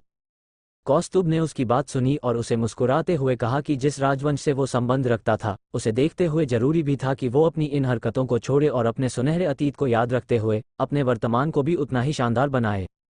कौस्तुभ ने उसका हौसला बढ़ाते हुए कहा कि उसे यकीन था कि उसका दोस्त बहुत ज्यादा प्रतिभाशाली था और जो चाहे वो कर सकता था। ये कौस्तुभ ही था जो हमेशा उलझे हुए और आत्मविश्वास खो चुके मयंक को संभालता था, उसे टूटने नहीं देता था। जब मयंक ने कहा था कि वो राजपरिवार से है तो हर कोई उस पर हंसा था, लेकिन वो अकेला कौस्तुभ था जिसने उस पर विश्वास किया था, हर बार की तरह। मयंक वास्तव में शक्रादित्य के नाम से जाने वाले कुमार गुप्त के परिवार से था, उनका वंशज था, यानी कि गुप्तवंश की वर्तमान पीढ़ी। जब कौस्तुभ ने उसे हिम्मत बंधाई तो मयंक ने अपने दोस्त से कहा कि वह जानता था कि ये सब बातें सच थी और अब उसे पूरी मेहनत करके अपने गौरवशाली अतीत की खातिर कुछ करना ही होगा। फिर उसने मजाक करते हुए अपने दोस्त से कहा कि अगर वह ऐसा नहीं करेगा तो उसे यूनिवर्सिटी से या तो निकाल दिया जाएगा या फिर वो अपने दोस्त से बहुत पीछे रह जाएगा और यह बात उसे और उसके दोस्त दोनों को अच्छी नहीं लगेगी। मयंक ने कमरे के अंदर बने बाथरूम में जाकर अपने हाथ पैर धोए और कमरे के पीछे की तरफ बने बरामदे में चला गया। ये जगह इस तरह से बनाई गई थी कि बाहर के लोग इसे नहीं देख सकते थे। कौस्तुभ ने फटाफट एक आसन लाकर बिछा दिया। मयंक आसन पर बैठा और अपना ध्यान केंद्रित करने लगा। कुछ ही देर में उसके शरीर से फिर से हल्का हल्का प्रकाश निकलने लगा और उसके बाद कुछ ही देर में उसके शरीर के चारों तरफ हवा का तेज बवंडर चलने लगा। ये बवंडर इतना तेज था कि जैसे अपने आसपास की सारी शक्ति को खींचकर मयंक के शरीर में डाल रहा हो। कौस्तुभ को लगा और कोई व्यक्ति मयंक को ऐसे देखता तो वो डर जाता, लेकिन कौस्तुभ चुपचाप बैठा अपने दोस्त के शरीर के आसपास हो रहे परिवर्तनों को देख रहा था, क्योंकि वह जानता था कि कुछ बड़ा होने जा रहा था। हवा का बहुत तेज प्रवाह मयंक के शरीर के चारों तरफ एक भंवर बना रहा था जिसमें आसपास की सारी ऊर्जा सोखी जा रही थी। इस भंवर के अंदर मयंक का कांपता हुआ शरीर अचानक एकदम स्थिर हो गया और उसके चेहरे पर हल्की सी मुस्कुराहट आ गई और उसके शरीर से निकलने वाला सतरंगी प्रकाश एक शांत सफेद रोशनी में बदल गया। हवा की एक बड़ी तेज लहर मयंक के शरीर पर छा रही थी। उसे अपने शरीर के अंदर एक मजबूत शक्ति महसूस हो रही थी जो उसके शरीर में ऊपर की तरफ उठ रही थी। मयंक आलती पालती मारकर बैठा था, लेकिन अचानक हुए इस बदलाव के कारण उसका शरीर कांपने लगा। उसका पूरा ध्यान अपने चक्रों पर था और वो इस समय थोड़ा नाराज था। पिछले 2 सालों में उसने कई बार अपनी आध्यात्मिक शुद्धि के लिए अपनी ऊर्जा को इकट्ठा करके चैनलाइज करने की कोशिश की थी, लेकिन हर बार वह असफल रहा था। लेकिन आज उसने ठान लिया था कि उसे जबरदस्ती अपनी इस ऊर्जा को सही जगह भेजकर अपने लिए कुछ अच्छा करना है। इस वक्त मयंक का मूलाधार चक्र जागृत हो चुका था और अब ऊर्जा और ऊपर की तरफ उठती हुई मयंक को महसूस हो रही थी। बरामदे के ठीक सामने बरगद का एक पेड़ था जिसकी सैकड़ों साल पुरानी जटाएं उसकी टहनियों से लटक रही थी और मयंक के शरीर से निकलने वाली ऊर्जा की कुछ तरंगें उस पेड़ तक पहुंचकर उसकी जटाओं को हिला रही थी। ऐसा लग रहा था कि जैसे वो वयोवृद्ध पेड़ भी ऊर्जा के कुछ कण अपने आप में समाकर बलवान बनने की कोशिश कर रहा था। आज चाहे कुछ भी हो जाए, अपने चक्रों में से कुछ को तो जागृत करना ही है। बस यही सोच थी जिसे पकड़कर मयंक लगा हुआ था और अपने अंदर और बाहर की ताकतों से लड़ रहा था। वो चाहता था कि जल्द ही उसके सारे चक्र जागृत हो जाए, लेकिन शक्तिशाली ऊर्जा ने उसकी भावनाओं को पूरी तरह से नजरअंदाज कर दिया और उसकी आध्यात्मिक शक्ति ने उसकी ऊर्जा का अवशोषण जारी रखा। इसके बाद उस शक्ति ने उसके शरीर की सारी ऊर्जा को अवशोषित करना शुरू कर दिया और कुछ ही देर में मयंक का रंग पीला पड़ने लगा। उसने अपनी कमर में और अपने पेट में अचानक कंपन महसूस किया। ऐसा लग रहा था कि जैसे उसके शरीर के अंदर कोई बहुत बड़ा परिवर्तन चल रहा हो। उसकी चेतना ने इसे रोकने का प्रयास किया, लेकिन किसी बहुत बड़ी शक्ति ने ये सब रोक दिया। उसे ऐसा लग रहा था कि जैसे उसने अपना ध्यान भले ही अपने चक्रों को जागृत करने पर केंद्रित किया हुआ था, लेकिन उसके अंदर कोई और शक्ति ऐसी थी जो उसके शरीर के अंदर ही नहीं उसके आसपास भी थी और उसकी मदद कर रही थी। कौस्तुभ जो ये सब देख रहा था वो ये देखकर हैरान रह गया कि मयंक के शरीर से निकलने वाली ऊर्जा की तरंगें जब आसपास की घास और पौधों तक पहुंच रही थी तो हर चीज हरी होकर लहलहाने लगी थी। हालांकि ये हरियाली का मौसम नहीं था, लेकिन फिर भी जिस भी चीज से मयंक के शरीर से निकल रही तरंगें टकरा रही थी वो पहले से ज्यादा बेहतर होती जा रही थी। कौस्तुभ की आंखों में ये देखकर चमक आ गई कि आखिरकार वो हो रहा था जिसके लिए मयंक इतनी कोशिश कर रहा था। उसने अपना एक हाथ मयंक के कंधे पर रखा तो उसे बिजली का झटका सा महसूस हुआ। मयंक के शरीर से बहुत ज्यादा गर्मी निकल रही थी और उसके शरीर के अंदर और बाहर जो शक्ति काम कर रही थी उसे कौस्तुभ ने भी महसूस किया। इसमें से कुछ शक्ति कौस्तुभ के शरीर में भी अवशोषित हुई और वो पीछे हट गया। वो मन ही मन सोचने लगा कि क्या आखिरकार मयंक के चक्र जागृत होने शुरू हो गए थे। काफी देर बाद जब मयंक ने अपनी आंखें खोली तो उसे बहुत ज्यादा कमजोरी महसूस हो रही थी। उसने देखा कि सूरज की रोशनी उसकी आंखों में पड़ रही थी। यानी सुबह हो चुकी थी। वो पिछली शाम से सूर्योदय तक लगा रहा था। पिछले दिन भर की घटनाओं को याद करते हुए उसने अपनी आंखें बंद कर ली और यह महसूस करने की कोशिश की कि उसकी जिंदगी में क्या बदलाव आया था। उसने महसूस किया कि न केवल उसका मूलाधार चक्र बल्कि उसका स्वाधिष्ठान चक्र और मणिपुर चक्र भी पूरी तरह से जागृत हो चुका था।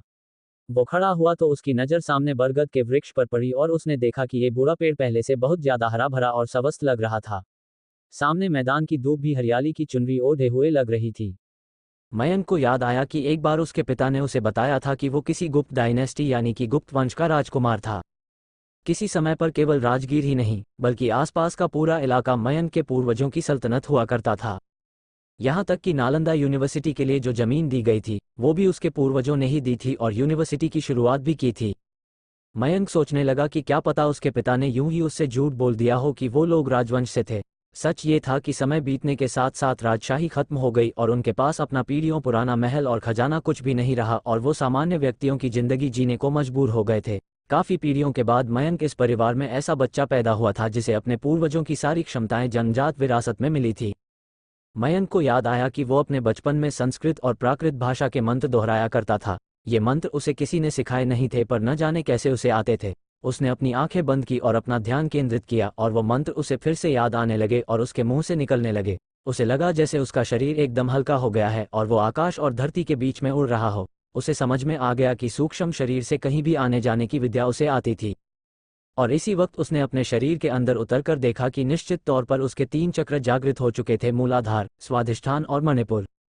और इसकी वजह से उसे गुस्से वाले, पुराने, धधकते हुए विचार आने बंद हो गए थे और वो एकदम शांत महसूस कर रहा था। अपने दिमाग में चल रहे मंत्रों और कुछ पुराने दृश्यों के बीच उसने ये पाया कि पंचतत्व से बना ये शरीर किसी एक तत्व की शक्ति से बंधा होता है, लेकिन मयंक के शरीर में इन 5 ही तत्वों का पूरा आशीर्वाद था। इन 5 तत्वों की ऊर्जा और शक्ति उसके शरीर में थी। वो महसूस कर सकता था कि वो आकाश, अग्नि, जल, पृथ्वी और वायु, इन सभी तत्वों की शक्तियों और गुणों को अपने अंदर समाहित कर चुका था। उसने फिर से अपनी आंखें खोली, अपनी हथेलियों को अविश्वास से देखा और सोचने लगा कि यह सब कुछ जो उसने महसूस किया और अभी अपनी जागृत अवस्था में देखा, क्या ये सब सच था। कौस्तुभ अब तक आ चुका था और उसने मयंक का सवाल सुन लिया था। उसने मयंक को विश्वास दिलाया कि निश्चित रूप से उसकी ताकत असली थी और अब वो अपने परिवार की विरासत को संभालने के लिए सही उत्तराधिकारी बन चुका था। मयंक ने आश्चर्य से कौस्तुभ से पूछा, मयंक, तो क्या मेरे परिवार के पूर्वजों ने मुझे कोई उपहार दिया है? नैरेटर, कौस्तुभ ने उससे कहा कि कौस्तुभ, हाँ, प्रकृति और स्वर्ग के नियमों के विरुद्ध जाकर तुम्हारे परिवार की पूर्वज पीढ़ियों ने अपनी सदियों से इकट्ठी की हुई शक्तियां और ताकतें तुम्हें दी है, क्योंकि इतनी पीढ़ियों के बाद तुम ही उन्हें सही उत्तराधिकारी लगे। अब तुम एक बहुत सी विशेषताओं वाले ताकतवर और सक्षम लड़के हो। नैरेटर, मयंक के चेहरे पर एक मुस्कुराहट आ गई। वो जानता था कि उसके परिवार के बहुत से बुजुर्ग अपने पूर्वजों के महान उपहार को प्राप्त करने में असमर्थ रहे थे, लेकिन ये उसे सहज ही मिल गया था। क्या वाकई ये उपहार मयंक को आसानी से यूं ही मिल गए थे या उसे और अभी और मेहनत करनी होगी? क्या करेगा मयंक इन उपहारों का? CH6EP6 तेंदुए के साथ रेस। नैरेटर, मयंक को अपने पूर्वजों से दियों से इकट्ठी की हुई शक्तियां और ताकतें मिल गई थीं और अब वो अपने परिवार की विरासत को संभालने के लिए सही उत्तराधिकारी बन चुका था। अब वो एक ताकतवर और सक्षम इंसान बन चुका था। उसके दिमाग में बहुत से सवाल आ रहे थे, लेकिन फिलहाल उन सबको दरकिनार करते हुए उसने कौस्तुभ से कहा, मयंक, चलो पहाड़ों की तरफ चलते हैं। नैरेटर, कौस्तुभ ने उसे समझाया कि उस तरफ जाना ठीक नहीं था, क्योंकि यूनिवर्सिटी के स्टूडेंट्स को साफ साफ निर्देश थे कि उस एरिया में आम इंसानों, खतरनाक जानवरों और राक्षसों का आना जाना लगा रहता था। इसलिए वहां जाना बिल्कुल भी सुरक्षित नहीं था। कौस्तुभ के लाख समझाने पर भी मयंक के कान पर जूं नहीं रेंगी। उसने ठान लिया था कि उसे राजगीर की पहाड़ियों में जाना है, मतलब जाना है। कौस्तुभ को डरा हुआ देखकर उसने कहा कि ज्यादा आगे नहीं, सिर्फ पहाड़ों की तलहटी तक ही जाएंगे। फिर मयंक ने कौस्तुभ का डर दूर करने के लिए कहा कि उसके जैसे दोस्त के होते हुए मयंक को डरने की वैसे भी क्या जरूरत है। अगले ही पल मयंक भागता हुआ बोर्डिंग हाउस की चारदीवारी के पास पहुंचा। उसने उस ऊंची दीवार को देखा और कूदकर उस पर चढ़ गया। अगले ही पल दीवार से कूदकर वो पीछे के मैदान में पहुंच गया। कौस्तुभ के पास कोई चारा नहीं बचा था। वो भी अपने दोस्त के पीछे पीछे चल पड़ा। पूरा मैदान पार करने के बाद पहाड़ की तलहटी शुरू हो जाती थी जहां से जंगल घना हो जाता था। इन पर्वतों के उस पार मॉडर्न दुनिया थी। इन पहाड़ों और घने जंगलों की वजह से ही यूनिवर्सिटी आज भी आम लोगों की नज़रों से छुपकर स्टूडेंट्स को प्रशिक्षण दे रही है। लगभग दोपहर होते होते वो दोनों पर्वत की चोटी पर पहुंच गए और वहां से चारों तरफ देखते हुए हैरान होने लगे। पर्वत की चोटी से विशाल यूनिवर्सिटी कैंपस भी थोड़ा छोटा नजर आ रहा था। मयंक के मन में इस समय बहुत महत्वपूर्ण सोच विचार चल रहा था। वो केवल एक कुशल जादूगर या अध्यात्म में अच्छे छात्र या केवल मार्शल आर्ट्स में अच्छे वॉरियर के रूप में अपनी पहचान से कैसे संतुष्ट हो सकता था। उसके जीवन में अभी तक कोई बदलाव नहीं आया था और इस बात से वो थोड़ा निराश सा था। जब से उसे अपने परिवार के गौरवशाली इतिहास के बारे में पता चला था, तब से इसका एक ही सपना था, किसी भी तरह से महाबली शूरवीर योद्धा बनना।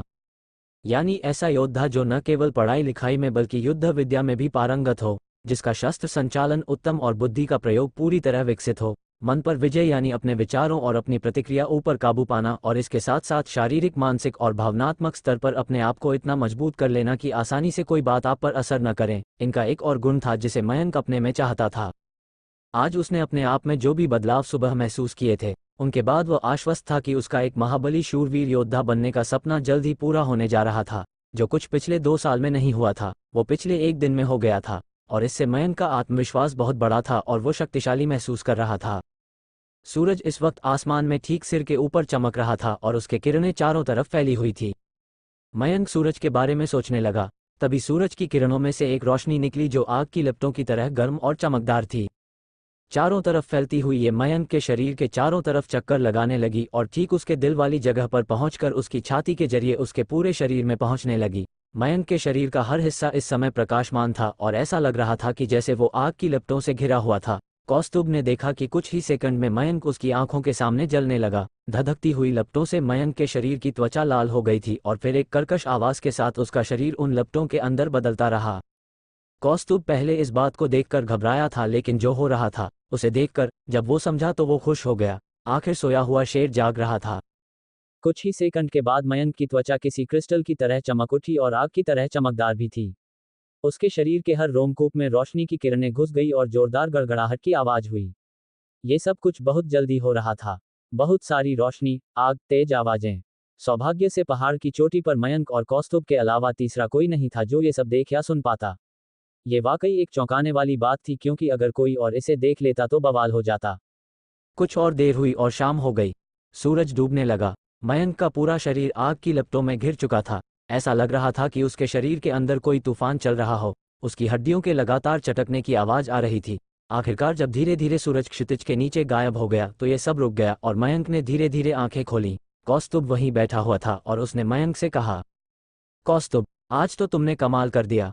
सबसे पहले तुमने अपने 3 चक्र जागृत कर लिए, उसके बाद तुमने अपने पूर्वजों की शक्ति प्राप्त की और अब तुमने सूर्य से प्रकाश और अग्नि तत्व की शक्ति प्राप्त कर ली है, क्योंकि तुम एक सूर्यवंशी खानदान से हो। नैरेटर, 2 साल तक सबके सामने एक बुद्धू की तरह रहने के बाद आज अचानक मयंक निखरकर सामने आया था। उसके 3 चक्र पूरी तरह से जागृत हो चुके थे। इसके अलावा उसकी बुद्धि को सूर्य की प्रखरता और शरीर को सूर्य का तेज मिल चुका था। वो जागृति के चौथे स्तर यानी कि अनाहत चक्र पर था। अब उसके पास एक अभेद्य लोहे जैसा मजबूत शरीर था। मयंक बहुत खुश था, क्योंकि किसी भी सामान्य व्यक्ति को लौह शरीर प्राप्त करने में कम से कम कुछ महीने का समय तो लगता ही था, लेकिन उसने सूर्य की लपटों को देखते हुए ध्यान विकेंद्रीकरण का उपयोग किया था, जिससे उसकी आत्मा और मन की शक्ति सूर्य पर एकाग्रचित हो गई थी और उसने ये शक्ति आधे ही दिन में प्राप्त कर ली थी। बहुत कम लोग ही ऐसा कर पाते थे और मयंक उनमें से एक था। इस समय वह पूरी तरह से ऊर्जावान महसूस कर रहा था। वह खड़ा हुआ और पहाड़ की चोटी पर एक प्राचीन वृक्ष के पास गया। अपनी मुट्ठी की एक तेज लहर और एक जोरदार झटके के साथ उसने पेड़ के तने पर प्रहार किया। विशाल पेड़ जो कभी उसके सामने खड़ा था, एक ही वार में कई टुकड़ों में बंट गया। जिस जगह उसकी मुट्ठी पेड़ के तने पर लगी थी, वह जगह अब काली हो चुकी थी। कौस्तुभ ने मयंक के कारनामे के परिणाम को देखकर हौंकते हुए कहा, कौस्तुभ, मुझे यकीन है कि नालंदा यूनिवर्सिटी के वॉरियर क्लब के जितने भी सदस्य हैं, उनमें से कोई भी तुम्हारे पंच को नहीं सह पाएगा। नैरेटर, वॉरियर क्लब में वही लोग जाते थे जिनकी शारीरिक क्षमता बहुत अच्छी होती थी और जो बढ़िया मुक्केबाज या शारीरिक युद्ध करने में सक्षम होते थे। लेकिन निश्चित रूप से अब मयंक के एक मुक्के की ताकत वॉरियर क्लब के लोगों की मिलीजुली ताकत से भी ज्यादा थी। मयंक अपने मुक्के की ताकत से खुश भी था तो आश्चर्यचकित भी। उसने उत्साह से अपनी आंखें बंद की और कोशिश करने लगा कि उसकी आंखों के सामने किसी चीज का चित्र आए। आमतौर पर यह कहा जाता था कि आपकी आत्मिक शक्ति किस स्रोत से आती है, ये जानने के लिए जब आपके शरीर में कोई शक्ति परिवर्तन हो तो आपको अपनी आंखें बंद करनी चाहिए और वो चीज़ खुद ब खुद आपकी आंखों के सामने आपको चित्र के रूप में दिखाई देती है। ये कोई कलाकृति हो सकती थी, कोई पहाड़, नदी या फूल हो सकता था। कुछ देर बाद मयंक को बंद आंखों से सूरज जैसा चमकता हुआ एक सितारा दिखाई दिया। प्रकाशवान, तेजस्वी, उज्ज्वल, चमकता हुआ सूर्य। मयंक को ये शक्ति इतनी ज्यादा प्रबल महसूस हुई कि जैसे इसने पूरे ब्रह्मांड को अपनी रोशनी से भर दिया हो। अचानक उसे लगने लगा कि जैसे वो खुद ही वो सितारा है। सकारात्मक ऊर्जा उसके अंदर से गुजर रही थी। उसने आंखें खोली और अब उसे विश्वास हो चला था कि उसकी आंतरिक ऊर्जा का स्रोत सूर्य है। अपने अंदर के अग्नि तत्व की सामर्थ्य को जांचने के लिए उसने सामने एक ठूंठ को देखा और उस पर अपना ध्यान केंद्रित किया। अगले ही पल आग की लपटों से घिरा वो ठूंठ धू धू करके जलने लगा। अब ऊपर आसमान का सूरज और भी तेजी से चमक रहा था। मयंक मुस्कुराया। उसके चेहरे पर सूर्य की आभा दिखाई देने लगी और उसके चेहरे पर पवित्रता का आभास स्पष्ट दिखने लगा।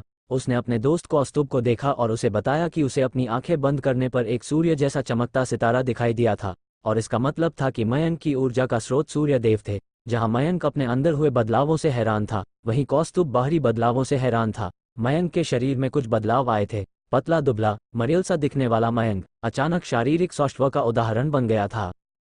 कौस्तुभ अपने दोस्त की सफलता पर रोमांचित था। हालांकि वो खुद छठे चक्र में प्रवेश कर चुका था, लेकिन अभी तक उसे अपनी ऊर्जा के स्रोत के बारे में पता नहीं चला था। उसने मयंक से कहा कि वो उसकी ऊर्जा का सोर्स पता करने में उसकी मदद करे, लेकिन मयंक ने मुस्कुराकर उससे कहा कि वो ऐसा नहीं कर सकता था क्योंकि ये आभास हर स्टूडेंट को अपने अंदर से होता था। इसमें कोई किसी की मदद नहीं कर सकता था। ये दोनों बातें कर ही रहे थे कि अचानक मयंक को कौस्तुभ के पीछे झाड़ियों में हलचल सी महसूस हुई। उसने कौस्तुभ को चेताया और खुद आगे जाकर देखने लगा तो ये एक तेंदुआ था। तेंदुआ आगे बढ़कर कौस्तुभ पर छलांग लगाने ही वाला था कि मयंक दहाड़ा। मयंक को देखते ही तेंदुए ने खतरे को भांप लिया और अचानक बिजली की गति से भागने की कोशिश की। मयंक ने मन ही मन अपना मंत्र दोहराया। मयंक, आत्मा की शक्ति, मन की शक्ति, करो मेरा मार्गदर्शन। ब्रह्मांड, तोड़ो अपनी सीमाएं, करो मेरा समर्थन। नैरेटर, मयंक अपनी साधना शक्ति के मंत्रों को बुदबुदा रहा था। तेंदुआ उसके आगे आगे दौड़ रहा था और उसकी परछाई मान लो कि मयंक के दिमाग में दौड़ रही थी। ऐसा लग रहा था कि उस तेंदुए की लगभग हर चाल मयंक के दिमाग में दोहराई जा रही थी।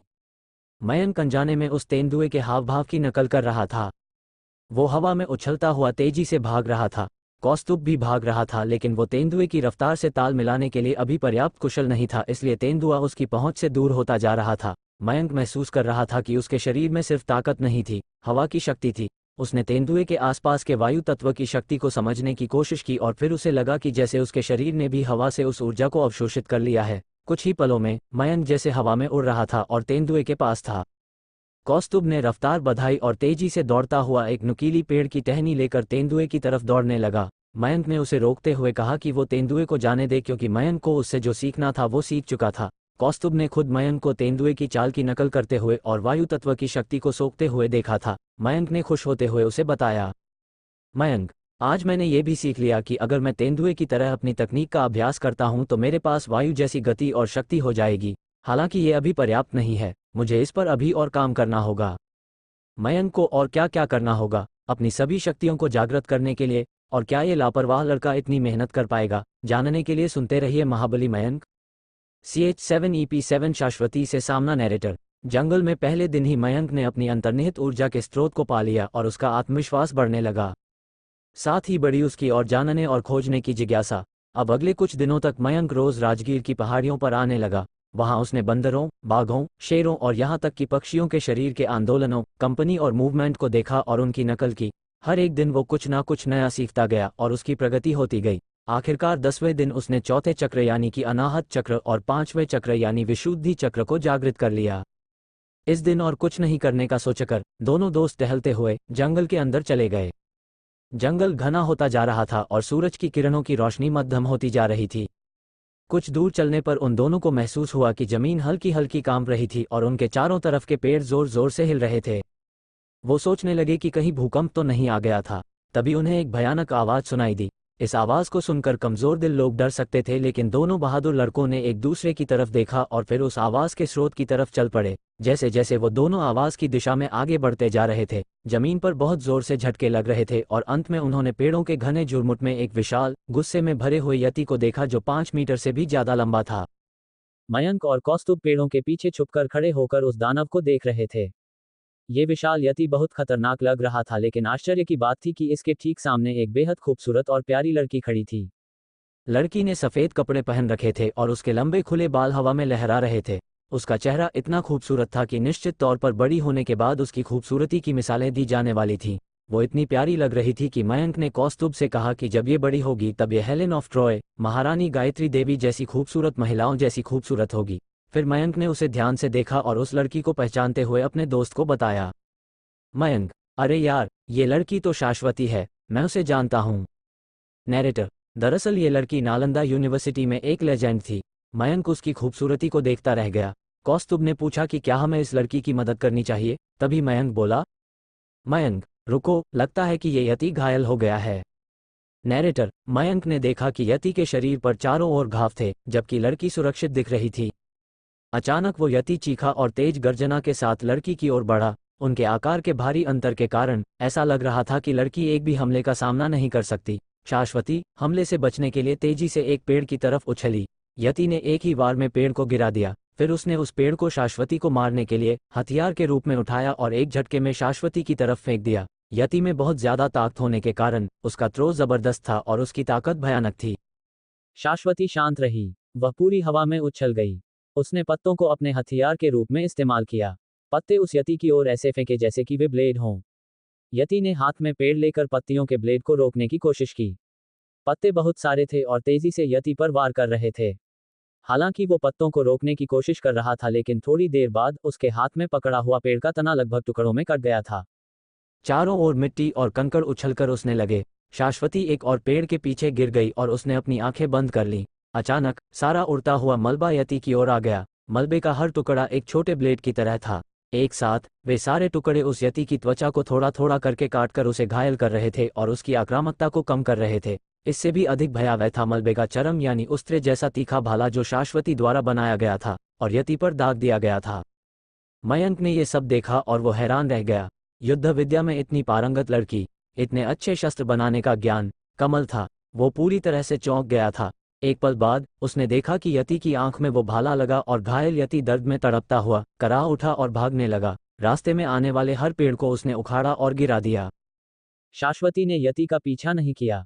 वह धीरे धीरे जमीन पर उतरी, मानो वह कोई देवी हो जो अपनी उपस्थिति से इस धरती ग्रह की शोभा बढ़ा रही हो। फिर वो मयंक और कौस्तुभ से बोली, शाश्वती, क्यों भाई, शो देखकर मजा तो आया ना?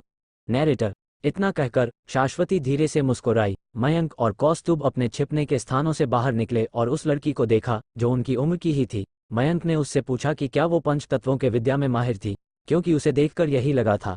इस बात का जवाब देना टालकर शाश्वती ने मयंक से कहा कि वो उसे जानती थी और इतना कहकर वो उसे देखने लगी। मयंक की खुशी का तो ठिकाना ही नहीं था।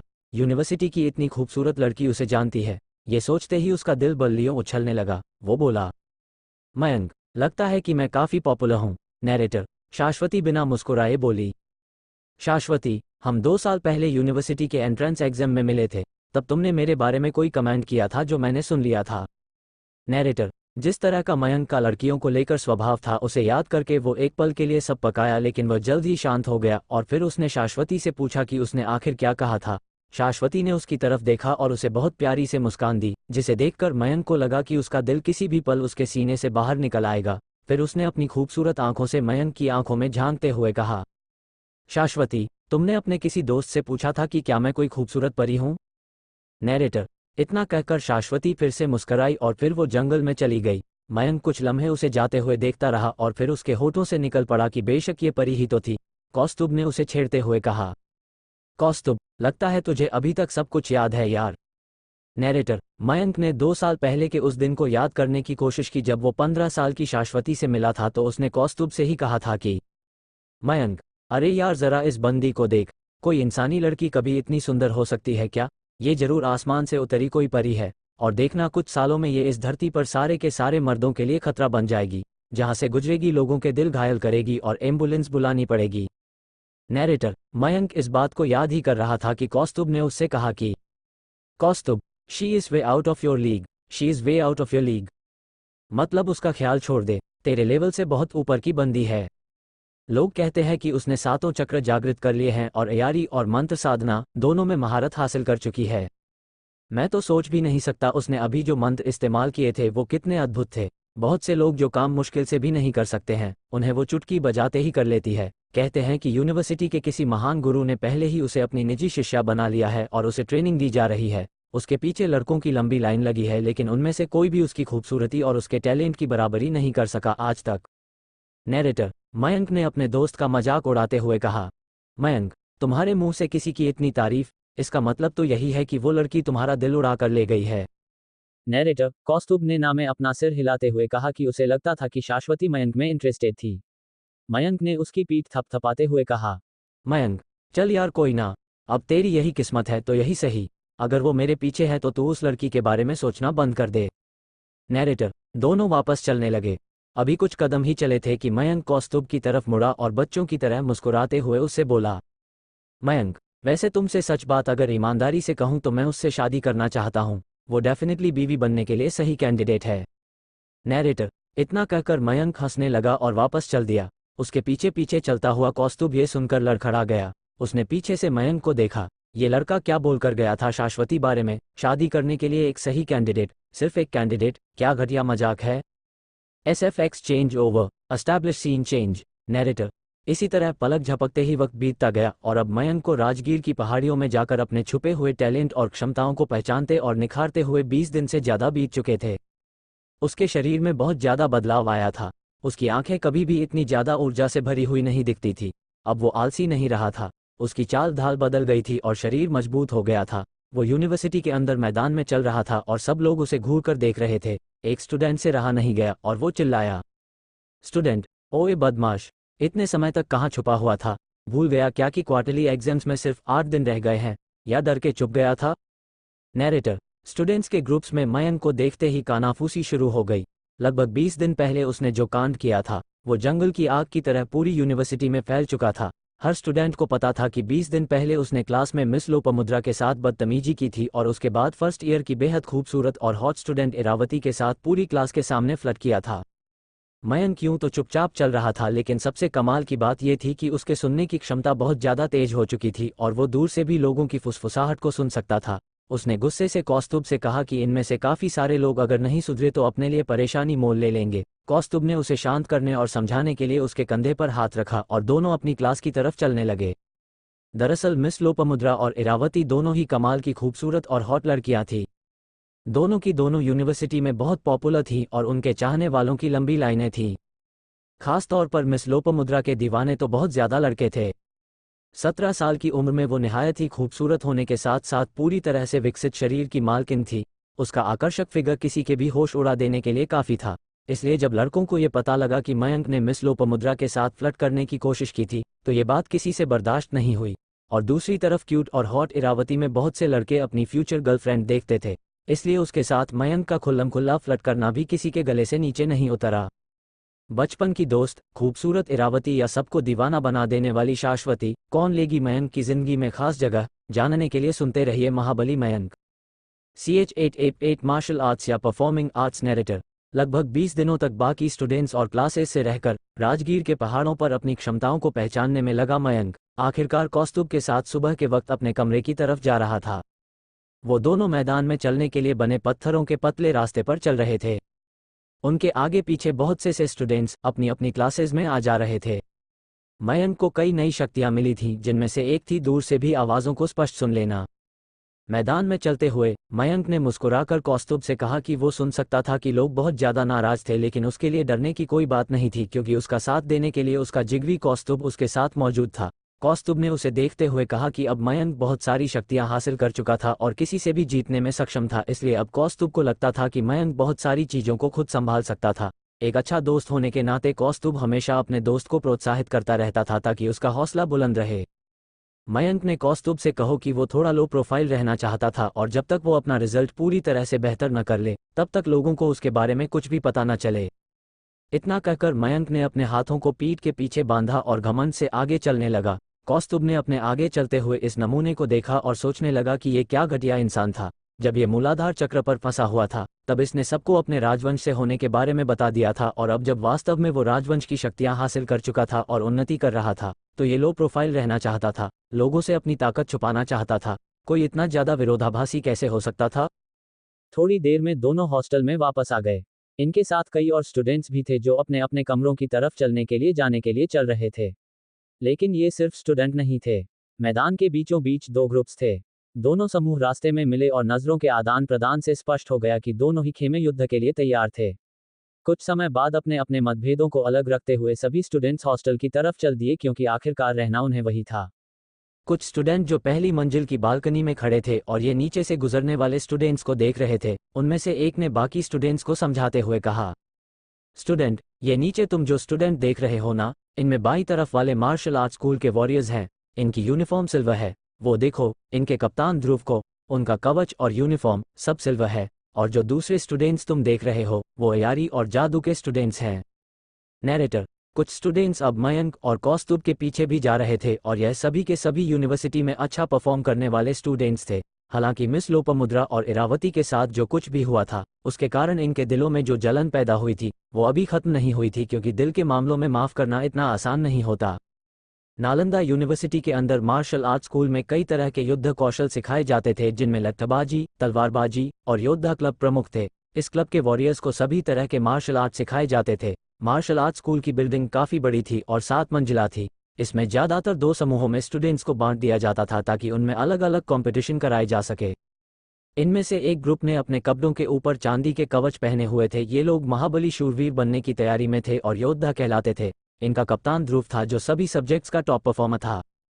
स्टूडेंट्स में से एक ने देखा कि दूसरी तरफ सुनहरे कवच वाले ग्रुप के स्टूडेंट थे जिनका कप्तान शांतनु था। ये लोग मंत्र तंत्र, अयारी और जादू सीख रहे थे। इन दोनों ग्रुप्स का इस तरह अपनी यूनिफॉर्म में मैदान में होने का मतलब एक ही था कि इन दोनों क्लब्स के लीडर यानी क्लबों के कप्तान और सीनियर स्टूडेंट्स इस वक्त मैदान पर थे। और यह वाकई कमाल की बात थी क्योंकि उन दोनों को एक साथ, एक ही दिन, एक ही समय पर मैदान में देखना आम बात नहीं थी। स्टूडेंट्स के दिमाग में ख्याल आया कि इतनी महान परंपरा के मार्शल आर्ट स्कूल्स में से कोई भी एक मयंक जैसे छिछोरे के लिए नहीं था। हॉस्टल के अंदर आने के बाद मयंक एक तरफ खड़ा हो गया और उसने कौस्तुभ को देखा जो दोनों वॉरियर क्लब्स के ठीक सामने खड़ा था। कौस्तुभ हमेशा से मयंक के पीछे रहता था, लेकिन फिर भी उसका अपना एक किरदार था और उसकी अपनी काबिलियत और चमक थी। मयंक को मन ही मन विश्वास था कि कौस्तुभ का भविष्य बहुत उज्जवल होगा और ऐसा ही विश्वास कौस्तुभ को भी अपने दोस्त मयंक पर था। मिस लोपामुद्रा पहले ही कह चुकी थी कि कौस्तुभ को इस साल परीक्षा नहीं देनी थी क्योंकि उसे उसकी काबिलियत को देखते हुए चॉइस दी जा रही थी कि वो school of martial arts join करना चाहता या फिर परफॉर्मिंग आर्ट्स यानी कलाओं या अयारी में रुचि लेना चाहता था। उस वक्त मयंक ने सोचा था कि जितना अच्छा स्टूडेंट्स कौस्तुभ था तो बहुत संभावना थी कि उसके कोई सब्जेक्ट चुनने से पहले ही उच्च अधिकारी और क्लब कैप्टन्स बीच में दखल देंगे और उसे अपने अपने क्लब में शामिल करने की कोशिश करेंगे। और इस वक्त ये क्लब कैप्टन्स यहाँ थे। कप्तान ध्रुव ने मयंक से कहा कि उसे मैदान से बाहर होना चाहिए और मयंक ने फौरन ऐसा ही किया। छात्रावास के बाहर बहुत ज़्यादा भीड़ जमा हो गई थी। यूनिवर्सिटी में यूं तो हजारों छात्र छात्राएं पढ़ने के लिए आते थे, लेकिन उनमें से केवल मुट्ठी भर स्टूडेंट्स ही आधिकारिक तौर पर इन बड़े क्लब्स में शामिल किए जाते थे। जिनको सेलेक्ट कर लिया जाता था वो बहुत खुश होते थे और बाकी लोग सिर्फ जलते कुड़ते रह जाते थे। मयंक को अकेला देखकर स्टूडेंट्स ने कानाफूसी शुरू कर दी क्योंकि इस वक्त उसका साथी कौस्तुभ उसके लिए झगड़ा करने के लिए उसके साथ मौजूद नहीं था। मयंक साफ साफ सुन सकता था कि वो लोग कह रहे थे कि जल्द ही कौस्तुभ एक आधिकारिक क्लब का सदस्य हो जाएगा, जबकि मयंक को जल्दी ही यूनिवर्सिटी से बेइज्जत करके निकाल दिया जाएगा। मयंक समझ सकता था कि यूनिवर्सिटी में बहुत सारे लोग थे जो उसे पसंद नहीं करते थे। तभी उसके कान में एक और लड़के की आवाज़ पड़ी जो कह रहा था कि मयंक जो कुछ भी है, जहाँ भी है, वो केवल और केवल कौस्तुभ की वजह से है, वरना इसे न जाने कब का यूनिवर्सिटी से धक्के मारकर निकाल दिया गया होता। तभी एक और स्टूडेंट्स ने कहा कि वो क्वार्टरली एग्जाम के रिजल्ट के लिए बहुत ज़्यादा उत्सुक था क्योंकि वो देखना चाहता था कि मयंक आखिर कौन सा कमाल करने वाला था। और यह बात सुनते ही सब लोग ठहाका मारकर हंसने लगे। मयंक से रहा नहीं गया, वो पलटा और उन सब से बोला, मयंक, मेरी चिंता करने की जगह तुम सब लोग अपने अपने फ्यूचर की चिंता क्यों नहीं करते? मुझसे तो तुम सबको गड़बड़ करने की उम्मीद है, लेकिन ज़रा सोचो कि अगर एग्जाम में तुम में से किसी ने गड़बड़ कर दी तो वो कितना शर्मनाक होगा। नैरेटर, इतना कहकर मयंक बेपरवाही से एक दीवार के सहारे खड़ा हो गया और स्टूडेंट्स में फिर से कानाफूसी शुरू हो गई। किसी ने उसे घमंडी कहा तो किसी ने कहा कि इस फिसड्डी से और क्या उम्मीद की जा सकती थी। सभी स्टूडेंट्स उसे घूर रहे थे और सबकी नज़रों में मयंक के लिए गुस्सा और नफरत थी। एक अकेला कौस्तुभ था जो हमेशा उसका साथ देता था क्योंकि उसे उम्मीद थी कि मयंक यूनिवर्सिटी में कुछ कमाल करके जरूर दिखाएगा। स्टूडेंट्स के बीच में ये भी चर्चा का विषय रहता था कि इतना इंटेलिजेंट और काबिल होने के बावजूद कौस्तुभ हमेशा मयंक से दबता था। उनका मानना था कि कौस्तुभ को इस तरह से डोमिनेट करने के लिए मयंक को खुद पर शर्म आनी चाहिए थी। मयंक ने अपनी आंखें बंद कर ली और नई मिली शक्तियों से उसे दूर से ही लोगों की बात करने की जो धीमी धीमी आवाजें एकदम स्पष्ट भी सुनाई दे रही थी, उसने उन्हें रोकने की कोशिश की। कुछ ही समय बाद यूनिवर्सिटी के वॉरियर क्लब के सदस्य बाहर निकलने लगे। जैसे ही वो मयंक के पास से गुजर रहे थे, उनका कैप्टन यानी कि ध्रुव रुक गया और उसने मयंक से कहा, ध्रुव, मैंने सुना है कि कौस्तुभ के पिता तुम्हारे परिवार के लिए काम करते हैं। नैरेटर, मयंक ने जवाब में हाँ कहा। मयंक के हाँ कहते ही ध्रुव ने उसकी तरफ देखा और बोला, ध्रुव, कुछ लोग दूसरों की पारिवारिक पृष्ठभूमि देखकर उन्हें पसंद करते हैं या नापसंद करते हैं, लेकिन जैसे जैसे वो जिंदगी में आगे बढ़ते हैं और उन्हें तजुर्बा होता है, तो उन्हें समझ में आता है कि अलग अलग तरह के लोगों से टकराना नहीं चाहिए। आप जिंदगी में जितना ज्यादा घमंडी होंगे, बाद में उतने ही ज्यादा परेशान होंगे। कभी ऐसा भी हो सकता है कि जिन लोगों को आप अपनी शुरुआती जिंदगी में जानते थे और जिनसे अच्छा व्यवहार नहीं करते थे, वो लोग आपसे इतना ऊपर पहुंच जाएं, इतना ऊंचे उठ जाए कि आप उन तक पहुंचने या उनसे बात तक करने के लिए तरस जाए। नैरेटर, ध्रुव ने बहुत ठंडी आवाज में ये बात कही और चला गया। उसे कभी भी मयंक से कोई उम्मीद नहीं थी। उसकी नजरों में मयंक एकदम बेकार था। मयंक उलझन में था। उसकी आंखों ने ध्रुव का पीछा करना शुरू किया। मयंक को यकीन था कि कौस्तुभ ने उससे पूछे बिना अपना क्लब नहीं चुना होगा और ध्रुव भी ये बात जानता था। मयंक सोचने लगा कि जब कप्तान ध्रुव जानता है कि कौस्तुभ उसके क्लब में जाने से पहले मयंक से पूछेगा, तो फिर भी ध्रुव ने मयंक का मजाक उड़ाने के लिए ये सारी बातें क्यों कही। वो दोनों पूरी तरह से अजनबी थे। आज पहली बार बात हुई और ध्रुव ने उससे ये सब कह डाला। ये बात मयंक को जरा समझ नहीं आ रही थी। तभी उसने देखा कि डिविजन आर्ट्स क्लब के सदस्यों ने भी मैदान को छोड़ना शुरू कर दिया और बाहर निकलने लगे। दरवाजे के पास से गुजरते हुए उनके कैप्टन शांतनु की नज़र भी मयंक पर पड़ी और उसने मयंक से कहा, शांतनु, मयंक, तुम में कोई शर्म हया है कि नहीं? तुम्हारी हिम्मत कैसे हुई थी मिस लोपामुद्रा के साथ छेड़खानी करने की? नैरेटर, मयंक अवाक था। उसे उम्मीद नहीं थी कि उसकी ये हरकत यूनिवर्सिटी हेड्स, कैप्टन्स और ऑफिशियल्स तक पहुंच जाएगी।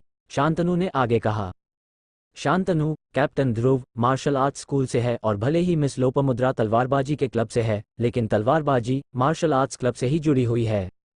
नैरेटर, इतना कहकर शांतनु चल दिया और आगे की बात उसने मयंक के सोचने के लिए छोड़ दी। मयंक ने कुछ देर अपना दिमाग लगाया और उसकी आंखें चमक उठीं। आखिरकार उसे कैप्टन ध्रुव के ठंडे रवैये का कारण समझ आ गया। जब लड़के अपने अपने कमरे में वापस जाने लगे तो कौस्तुभ ने देखा कि मयंक जल्दबाजी में उसी की ओर चलते हुए आ रहा था और उसे देखकर साफ लग रहा था कि वो कुछ कहना चाहता था। मयंक सीधा कौस्तुभ के पास आया और उससे बोला, मयंक, ये क्लब व्लब जैसी बातों के बारे में सोचकर अपना वक्त बर्बाद मत करो। वो लोग तुमसे इस तरीके का निर्णय लेने के लिए कैसे कह सकते हैं? क्या ये तुम्हारी काबिलियत का मजाक नहीं है? तुम कोई भी क्लब मत चुनो। अगर यहाँ कुछ नहीं होता है तो तुम्हें क्वार्टरली एग्जाम्स में हिस्सा लेना पड़ेगा और वो देख पाएंगे कि तुम कितने प्रतिभाशाली हो। नैरेटर, क्या मयंक कौस्तुभ को सही सलाह दे रहा था या इसके पीछे उसका कोई और ही इरादा छुपा हुआ था? CH9EP9 इरावती का फैसला। नैरेटर, कौस्तुभ को यूनिवर्सिटी ये चॉइस दे रही थी कि वो क्वार्टरली एग्जाम्स ना देकर अपनी पसंद के किसी एक क्लब को चुन ले और वहां स्पेशलाइजेशन करे। आज यूनिवर्सिटी के मैदान में मार्शल आर्ट्स और अयारी जैसे आर्ट्स के क्लबों के कप्तान आए हुए थे और उन दोनों ने ही कौस्तुभ से बात की। जब कौस्तुभ वापस हॉस्टल की तरफ आया तो उसने देखा कि मयंक उससे बात करने को उतावला था और मयंक ने सीधे उसे ये सलाह दी कि वो कोई क्लब न चुने बल्कि क्वार्टरली एग्जाम दे ताकि लोगों को खुद ही उसकी प्रतिभा के बारे में पता चल जाए।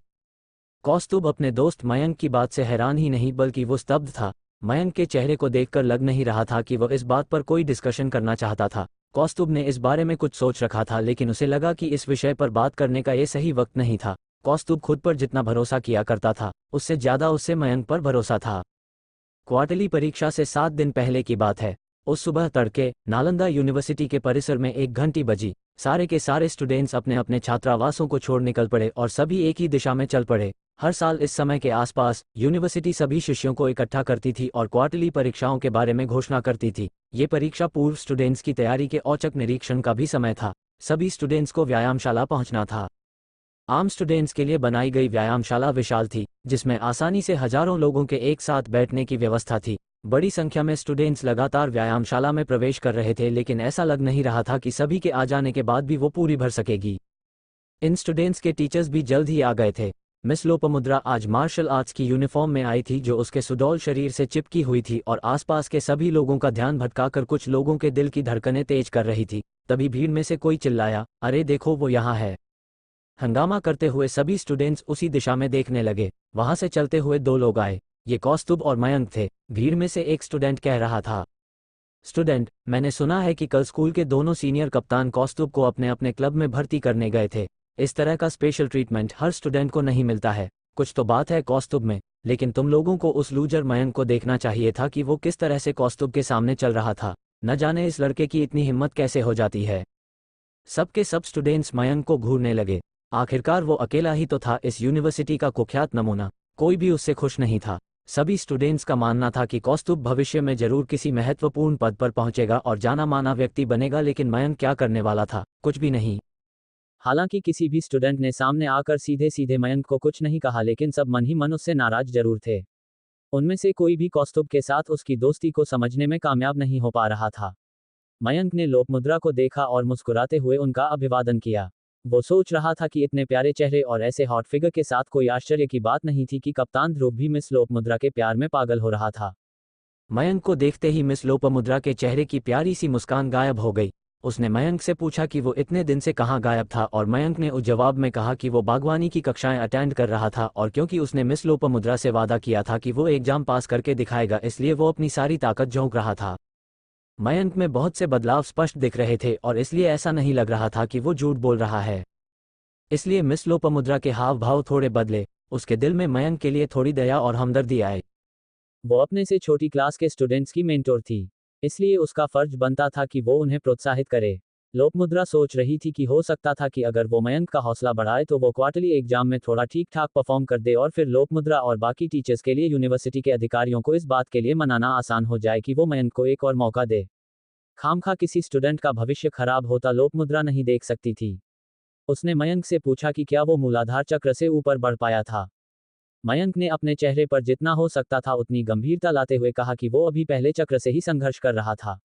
उसकी बात सुनने के बाद लोपामुद्रा के चेहरे पर उदासी आ गई और वो मयंक की तरफ देखने लगी। उसे विश्वास नहीं हो रहा था कि उसने वाकई इस फिसड्डी की बात पर भरोसा किया था और वो उसका हौसला बढ़ाने के लिए कुछ अच्छी बात उससे कहने का मन बना रही थी। मयंक की बात सुनते ही आसपास के सभी स्टूडेंट्स जोर जोर से हंसने लगे। समीर अपनी जगह से उठकर इन दोनों के पास आया और मिस लोपामुद्रा से बोला कि ये फिसड्डी तो कुछ कर नहीं पाएगा, तो लोपामुद्रा के हिसाब से मयंक का क्या किया जाना चाहिए था। मिस लोपामुद्रा ने फिर भी एक कोशिश करने का सोचा और मयंक से कहा कि लोपामुद्रा, तुम्हारे पास ज़्यादा वक्त नहीं बचा है मयंक। अगर तुम इस यूनिवर्सिटी में बने रहना चाहते हो तो तुम्हें अपनी स्पीड बढ़ानी ही होगी और कम से कम मूलाधार चक्र को तो जागृत करना ही होगा। नैरेटर, मिस लोपामुद्रा के चेहरे से साफ नजर आ रहा था कि वो निराश थी। उसे 2 साल पहले का एंट्रेंस टैलेंट एग्जाम याद आया जहां मयंक को देखकर उसे लगा था कि ये लड़का बहुत आगे जाएगा, लेकिन इस वक्त उसे लग रहा था कि 2 साल पहले उसका जजमेंट पूरी तरह से गलत था। मयंक को समझ में आ गया कि भले ही मिस लोपामुद्रा मयंक पर भरोसा नहीं करती थी, लेकिन उसे मयंक की परवाह थी और उसे वाकई मयंक के लिए बुरा लग रहा था। ये बात सोचते ही मयंक के चेहरे पर एक मुस्कान आ गई और बोला, मयंक, मिस लोपामुद्रा, आप चिंता मत कीजिए, मैं आपको निराश नहीं करूंगा। नैरेटर, उसकी मुस्कान उसके गर्व का प्रदर्शन थी। सुबह का सूरज उसके चेहरे पर अपनी किरणें बरसा रहा था। मयंक के चेहरे पर उसका अभिमान चमक रहा था। इस लड़के की सकारात्मकता और इसका हौसला देखकर लोपामुद्रा को अच्छा लगा और उसके दिल में इसके लिए कुछ पॉजिटिव ख्याल आए ही थे कि मयंक ने कहा, मयंक, मैं तो अपनी तरफ से पूरी कोशिश कर रहा हूं, लेकिन आपने जो वादा किया था उसे भूलना मत miss Lopamudra. Narrator, miss Lopamudra ने गुस्से में अपने पैर पटके और फौरन वहां से चली गई। वो भले ही फर्स्ट ईयर को पढ़ाया करती थी, लेकिन थी तो वह केवल 17 साल की एक युवती। वो नहीं जानती थी कि इस तरह की बातों से कैसे निपटा जाए। लोपामुद्रा तो चली गई, लेकिन उसकी और मयंक की बातचीत को सुनने वाले बहुत से स्टूडेंट्स अवाक रह गए। उन सभी ने मयंक को गुस्से से देखा और उनके दिल की जलन और भड़क गई। भले ही मयंक उन सब की नज़र में बहुत बेशर्म था, लेकिन उन्हें इस बात से जलन होती थी कि किस तरह से वह बिना किसी फिक्र या डर के मिस लोपामुद्रा के साथ कैसा भी मजाक कर लेता था।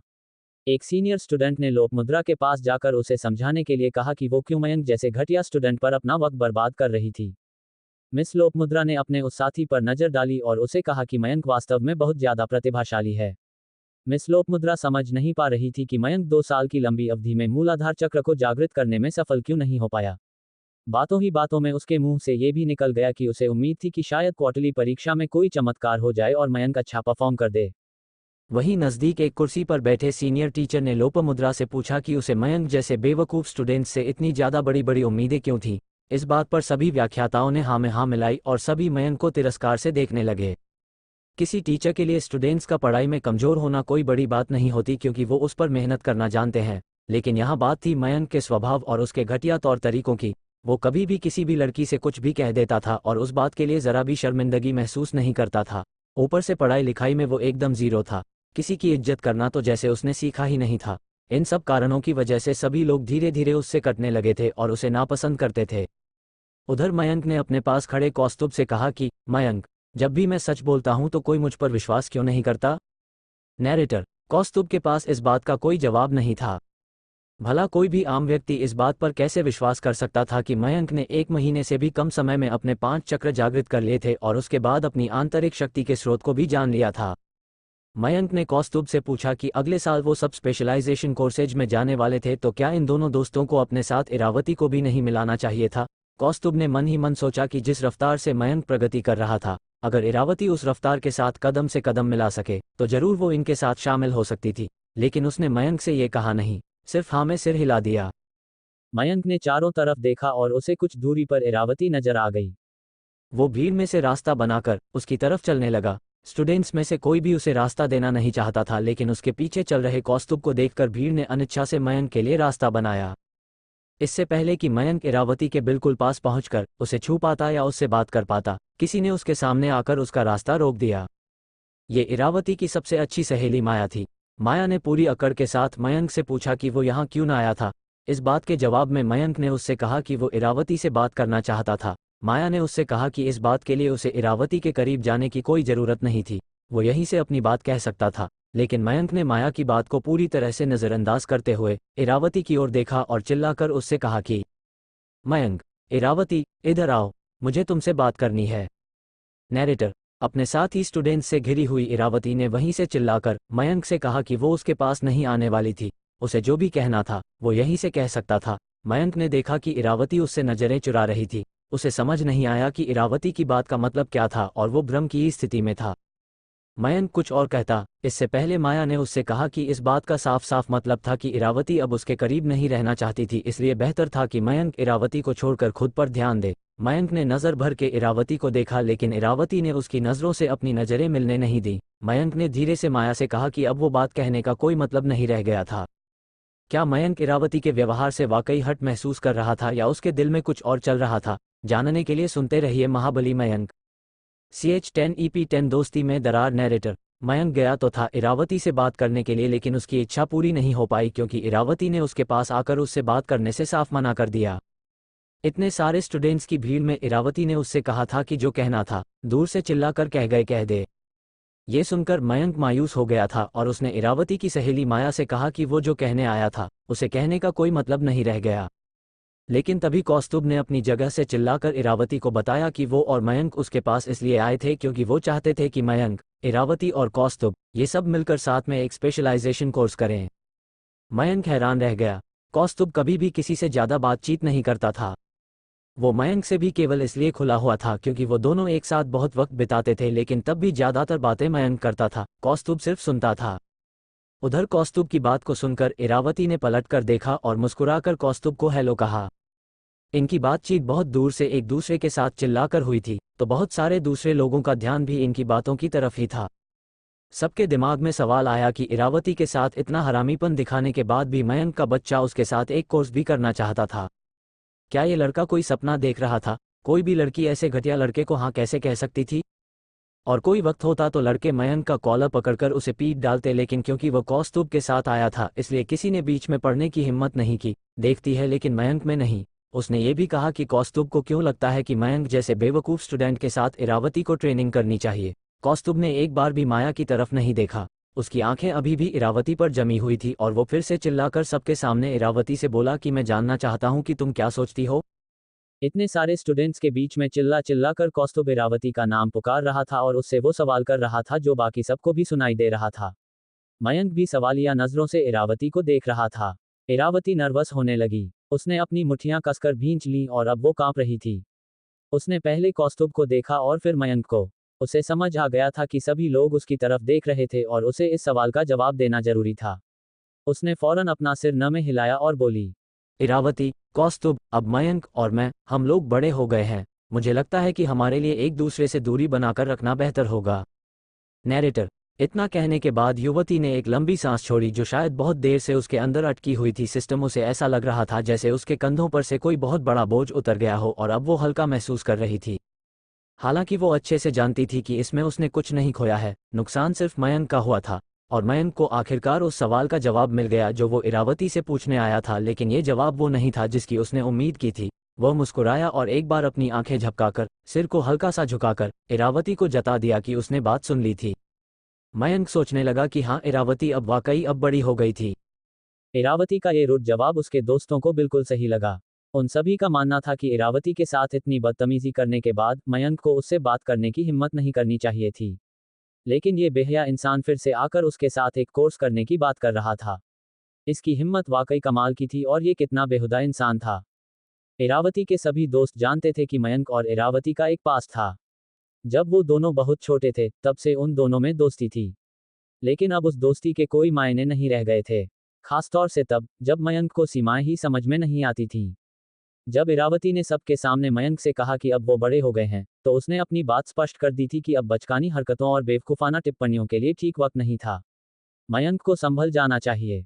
जो लड़के मयंक से चिढ़ते थे और इरावती को मन ही मन पसंद करते थे, उन्होंने मयंक का मजाक उड़ाते हुए उसे ताना मारा कि उसे लड़की ने सबके सामने मना कर दिया। मयंक बहुत हिम्मत वाला लड़का था, लेकिन आसपास के लोगों के चेहरे के एक्सप्रेशंस देखकर उसे जल्द ही पता लग गया कि वो सब उसके बारे में क्या सोच रहे थे और किस हद तक जाकर उसका मजाक उड़ा रहे थे। उसे ऐसा लगा जैसे वो कोई लुब्धी उपन्यास का कोई वाहियात संस्मरण या फिर किसी सस्ते टीवी शो का हिस्सा बन गया था। को फौरन वहां से चला गया। मैदान से बाहर आते हुए मयंक के दिमाग में एक ही विचार चल रहा था। वो बार बार खुद को खुद ही मन डांट रहा था कि वो इतना बेवकूफ कैसे हो सकता था। वो इतनी बड़ी गलती कैसे कर सकता था कि सबके सामने इरावती से साथ में स्पेशलाइजेशन कोर्स करने की बात पूछे। अगर यही बात उसने अकेले में पूछी होती तो शायद उसे सार्वजनिक अपमान नहीं झेलना पड़ता। अब जब मयंक वहां से दूर बढ़ता चला जा रहा था तो उसके दिमाग में ये ख्याल भी आया कि उसे तभी समझ जाना चाहिए था जब इरावती ने अपने और मयंक के बीच में माया को दीवार की तरह खड़ा कर दिया था। मयंक खुद से बात करते हुए खुद को समझा रहा था कि जिस लड़की के साथ तुमने बचपन से इतना वक्त गुजारा है, अचानक से वो तुम्हें दूर रहने के लिए कह रही थी और अपनी सहेली के जरिए तुमसे बात कर रही थी। मयंक, तभी तुम क्यों नहीं समझे कि वो तुमसे दूर होना चाहती है? और अब पहले जैसी कोई बात नहीं, शायद वो सारे रिश्ते तोड़ना चाहती थी। कौस्तुभ भी मयंक के पीछे पीछे ही बाहर निकल आया था। मयंक ने कौस्तुभ की तरफ देखा। कौस्तुभ इरावती के रवैये से बहुत नाराज नजर आ रहा था। इस समय वो इतने गुस्से में था कि किसी शेर की तरह चल रहा था और लग रहा था कि कुछ कर बैठेगा। कौस्तुभ का गुस्सा देखकर मयंक ने उसे शांत करने की कोशिश करते हुए कहा कि मयंक, ठीक है ना यार, भूल जा। अभी वो सिर्फ 16 साल की है और दिमाग से बच्ची है। कई बार दूसरों की बातों में आ जाती है वो। नैरेटर मयंक यूं तो खुद भी इरावती के हाथों शर्मिंदा होकर आ रहा था, लेकिन अब कौस्तुभ के गुस्से से उसे बचाने के लिए उसके लिए स्टैंड ले रहा था। लेकिन कौस्तुभ ने गुस्से में कहा, कौस्तुभ यार, तू कैसा बंदा है? तू ये कैसे बोल सकता है? उसने अभी अभी क्या कहा तुझे नहीं समझ में नहीं आया ना? तो चल मैं तुझे आसान शब्दों में समझाता हूँ। इरावती ने अपने शब्दों से सीधे सीधे तेरे चेहरे पर चमाट मारी है। तू समझ ही नहीं रहा है कि तेरी और उसकी दोस्ती अब खत्म है। उसने सीधे सीधे अपना डिसीजन बता तो दिया है। नैरेटर, कौस्तुभ एक ऐसा व्यक्ति था जो मयंक को किसी भी और व्यक्ति से ज्यादा बेहतर जानता था। इस समय वह गुस्से में था और मयंक से रूडली बात कर रहा था, लेकिन अंदर से वो बहुत समझदार और प्यारा इंसान था, खासकर उन लोगों के लिए जिन्हें वो जानता था और जिनकी वो परवाह करता था। कौस्तुभ अच्छे से जानता था कि मयंक इस वक्त इरावती से नाराज होने के बावजूद उसे माफ करने की कोशिश कर रहा था और अपनी और उसकी दोस्ती को एक और मौका देने की कोशिश कर रहा था। लेकिन कौस्तुभ ने ठान लिया था कि वो इस बात को आसानी से जाने नहीं देगा। वो मयंक का दोस्त था और इस नाते उसका फर्ज बनता था कि मयंक के आत्मसम्मान और उसकी इज्जत की रक्षा करे। एक दोस्त होने के नाते ये फर्ज तो इरावती का भी बनता था, लेकिन आज वो इसमें चूक गई थी। कौस्तुभ कभी नहीं भुला पाया था कि उसके पिता ने मयंक के लिए क्या क्या कहा था। जब भी आप अपनी जिंदगी में किसी लो पॉइंट को हिट करते हैं, यानी जब आपकी लाइफ में कुछ भी अच्छा नहीं चल रहा होता है और सब कुछ नेगेटिव हुए जा रहा होता है और आपको लगता है कि कुछ भी आपके कंट्रोल में नहीं है, तो वही वक्त होता है जब लोग आपको सबसे ज्यादा क्रिटिसाइज करते हैं, आपकी बुराई करते हैं और आपके सारे एफर्ट्स को फालतू बताते हुए ये डिक्लेयर करने में एक सेकंड नहीं लगाते कि आप लूजर हो और जिंदगी में कुछ नहीं कर पाओगे। ये कोई बड़ी बात नहीं है, सभी लोगों के साथ ऐसा ही होता है। लेकिन जिस दिन आपके वो एफर्ट्स पे करते हैं और आप इस दुनिया के राजा बन जाते हैं, तो वही लोग आपके सामने घुटने टेक कर आपकी जी हुजूरी करने से नहीं कतराते। यही दुनिया का दस्तूर है, हर कोई चढ़ते सूरज को सलाम करता है। तभी पीछे से बड़ा भारी शोर हुआ। मयंक और कौस्तुभ पीछे देखने के लिए मुड़े तो उन्होंने देखा कि सारे के सारे स्टूडेंट्स जो मैदान में जमा थे वो ऊपर आसमान की तरफ देख रहे थे। अखाड़े के ऊपर आसमान में कुछ लोग थे जो हवा में उड़ रहे। एक स्टूडेंट चिल्लाया, स्टूडेंट, अरे वो देखो, वो तो जादूगर क्लब के सीनियर स्टूडेंट हैं। वो लोग जो वायु तत्व से अपनी आंतरिक ऊर्जा प्राप्त करते हैं और वायु मंत्रों के साथ इतना अभ्यास कर चुके हैं कि आराम से किसी पंखुड़ी की तरह हवा में उड़ते हैं। सेकंड ईयर और फर्स्ट ईयर के स्टूडेंट्स के अलावा वो 15 साल के स्टूडेंट जो 2 साल के स्पेशल कोर्स को अटेंड करते थे ताकि उसके बाद का एग्जाम देकर फर्स्ट ईयर में आ सकें, वो सब के सब आसमान की तरफ देख रहे थे और सबके चेहरों पर प्रशंसा के भाव थे। ये सब के सब अभी जादू की बहुत शुरुआती सीढ़ी पर थे। किसी को मंत्री याद नहीं होते थे, तो कोई अपनी आत्मा और शरीर को पूर्णता से जोड़ने की कोशिश में था, तो कोई छोटे छोटे जादू करना सीख गया था। लेकिन अभी इनके सीनियर्स जो आसमान में कर रहे थे वो इन सब के लिए एक वाव फैक्टर जैसा था। इनके सीनियर्स जो हवा में उड़ रहे थे उन्होंने अपने मंत्रों पर और साधना पर बहुत मेहनत की थी और इस तरह आराम से उड़ने का मतलब था कि वो जादू में कुशल हो गए थे। इतिहास के कई बड़े युद्धों में ऐसा हुआ था जब वॉरियर्स को जादूगरों ने हरा दिया था या परेशान कर दिया था। इसलिए एक अच्छे महाबली शूरवीर योद्धा के लिए जरूरी होता था कि वो युद्ध कौशल के साथ साथ तैयारी और जादू भी सीखे। आसमान में उड़ते हुए एक सीनियर स्टूडेंट्स ने घोषणा की, उद्घोषक 1, हम यहाँ आप सभी को ये बताने के लिए आए हैं कि राजगीर की पहाड़ियों का एक निश्चित क्षेत्र आप लोगों के लिए तैयार किया गया है। उस क्षेत्र में केवल और केवल भयानक जंगली जानवर, यति और राक्षस होंगे। अगले 7 दिनों तक क्वार्टरली परीक्षा से पहले का शिकार का मौसम होगा। आप पिछले साल की तुलना में कितने बेहतर हुए हैं शारीरिक स्तर पर और शस्त्र संचालन में, इसका पता लगाने के लिए आप उस क्षेत्र में जा सकते हैं ताकि आपको वास्तविक युद्ध और अचानक आने वाले खतरों से लड़ने के लिए आपकी तकनीकें कितनी बेहतर हुई हैं ये पता लग सके। नैरेटर, अब ये क्या नई बला थी? क्या होगी नालंदा के स्टूडेंट्स की प्रतिक्रिया? ये सब आपको जानना है तो सुनते रहिए Mahabali Mayank. Thanks for watching video RS novel story.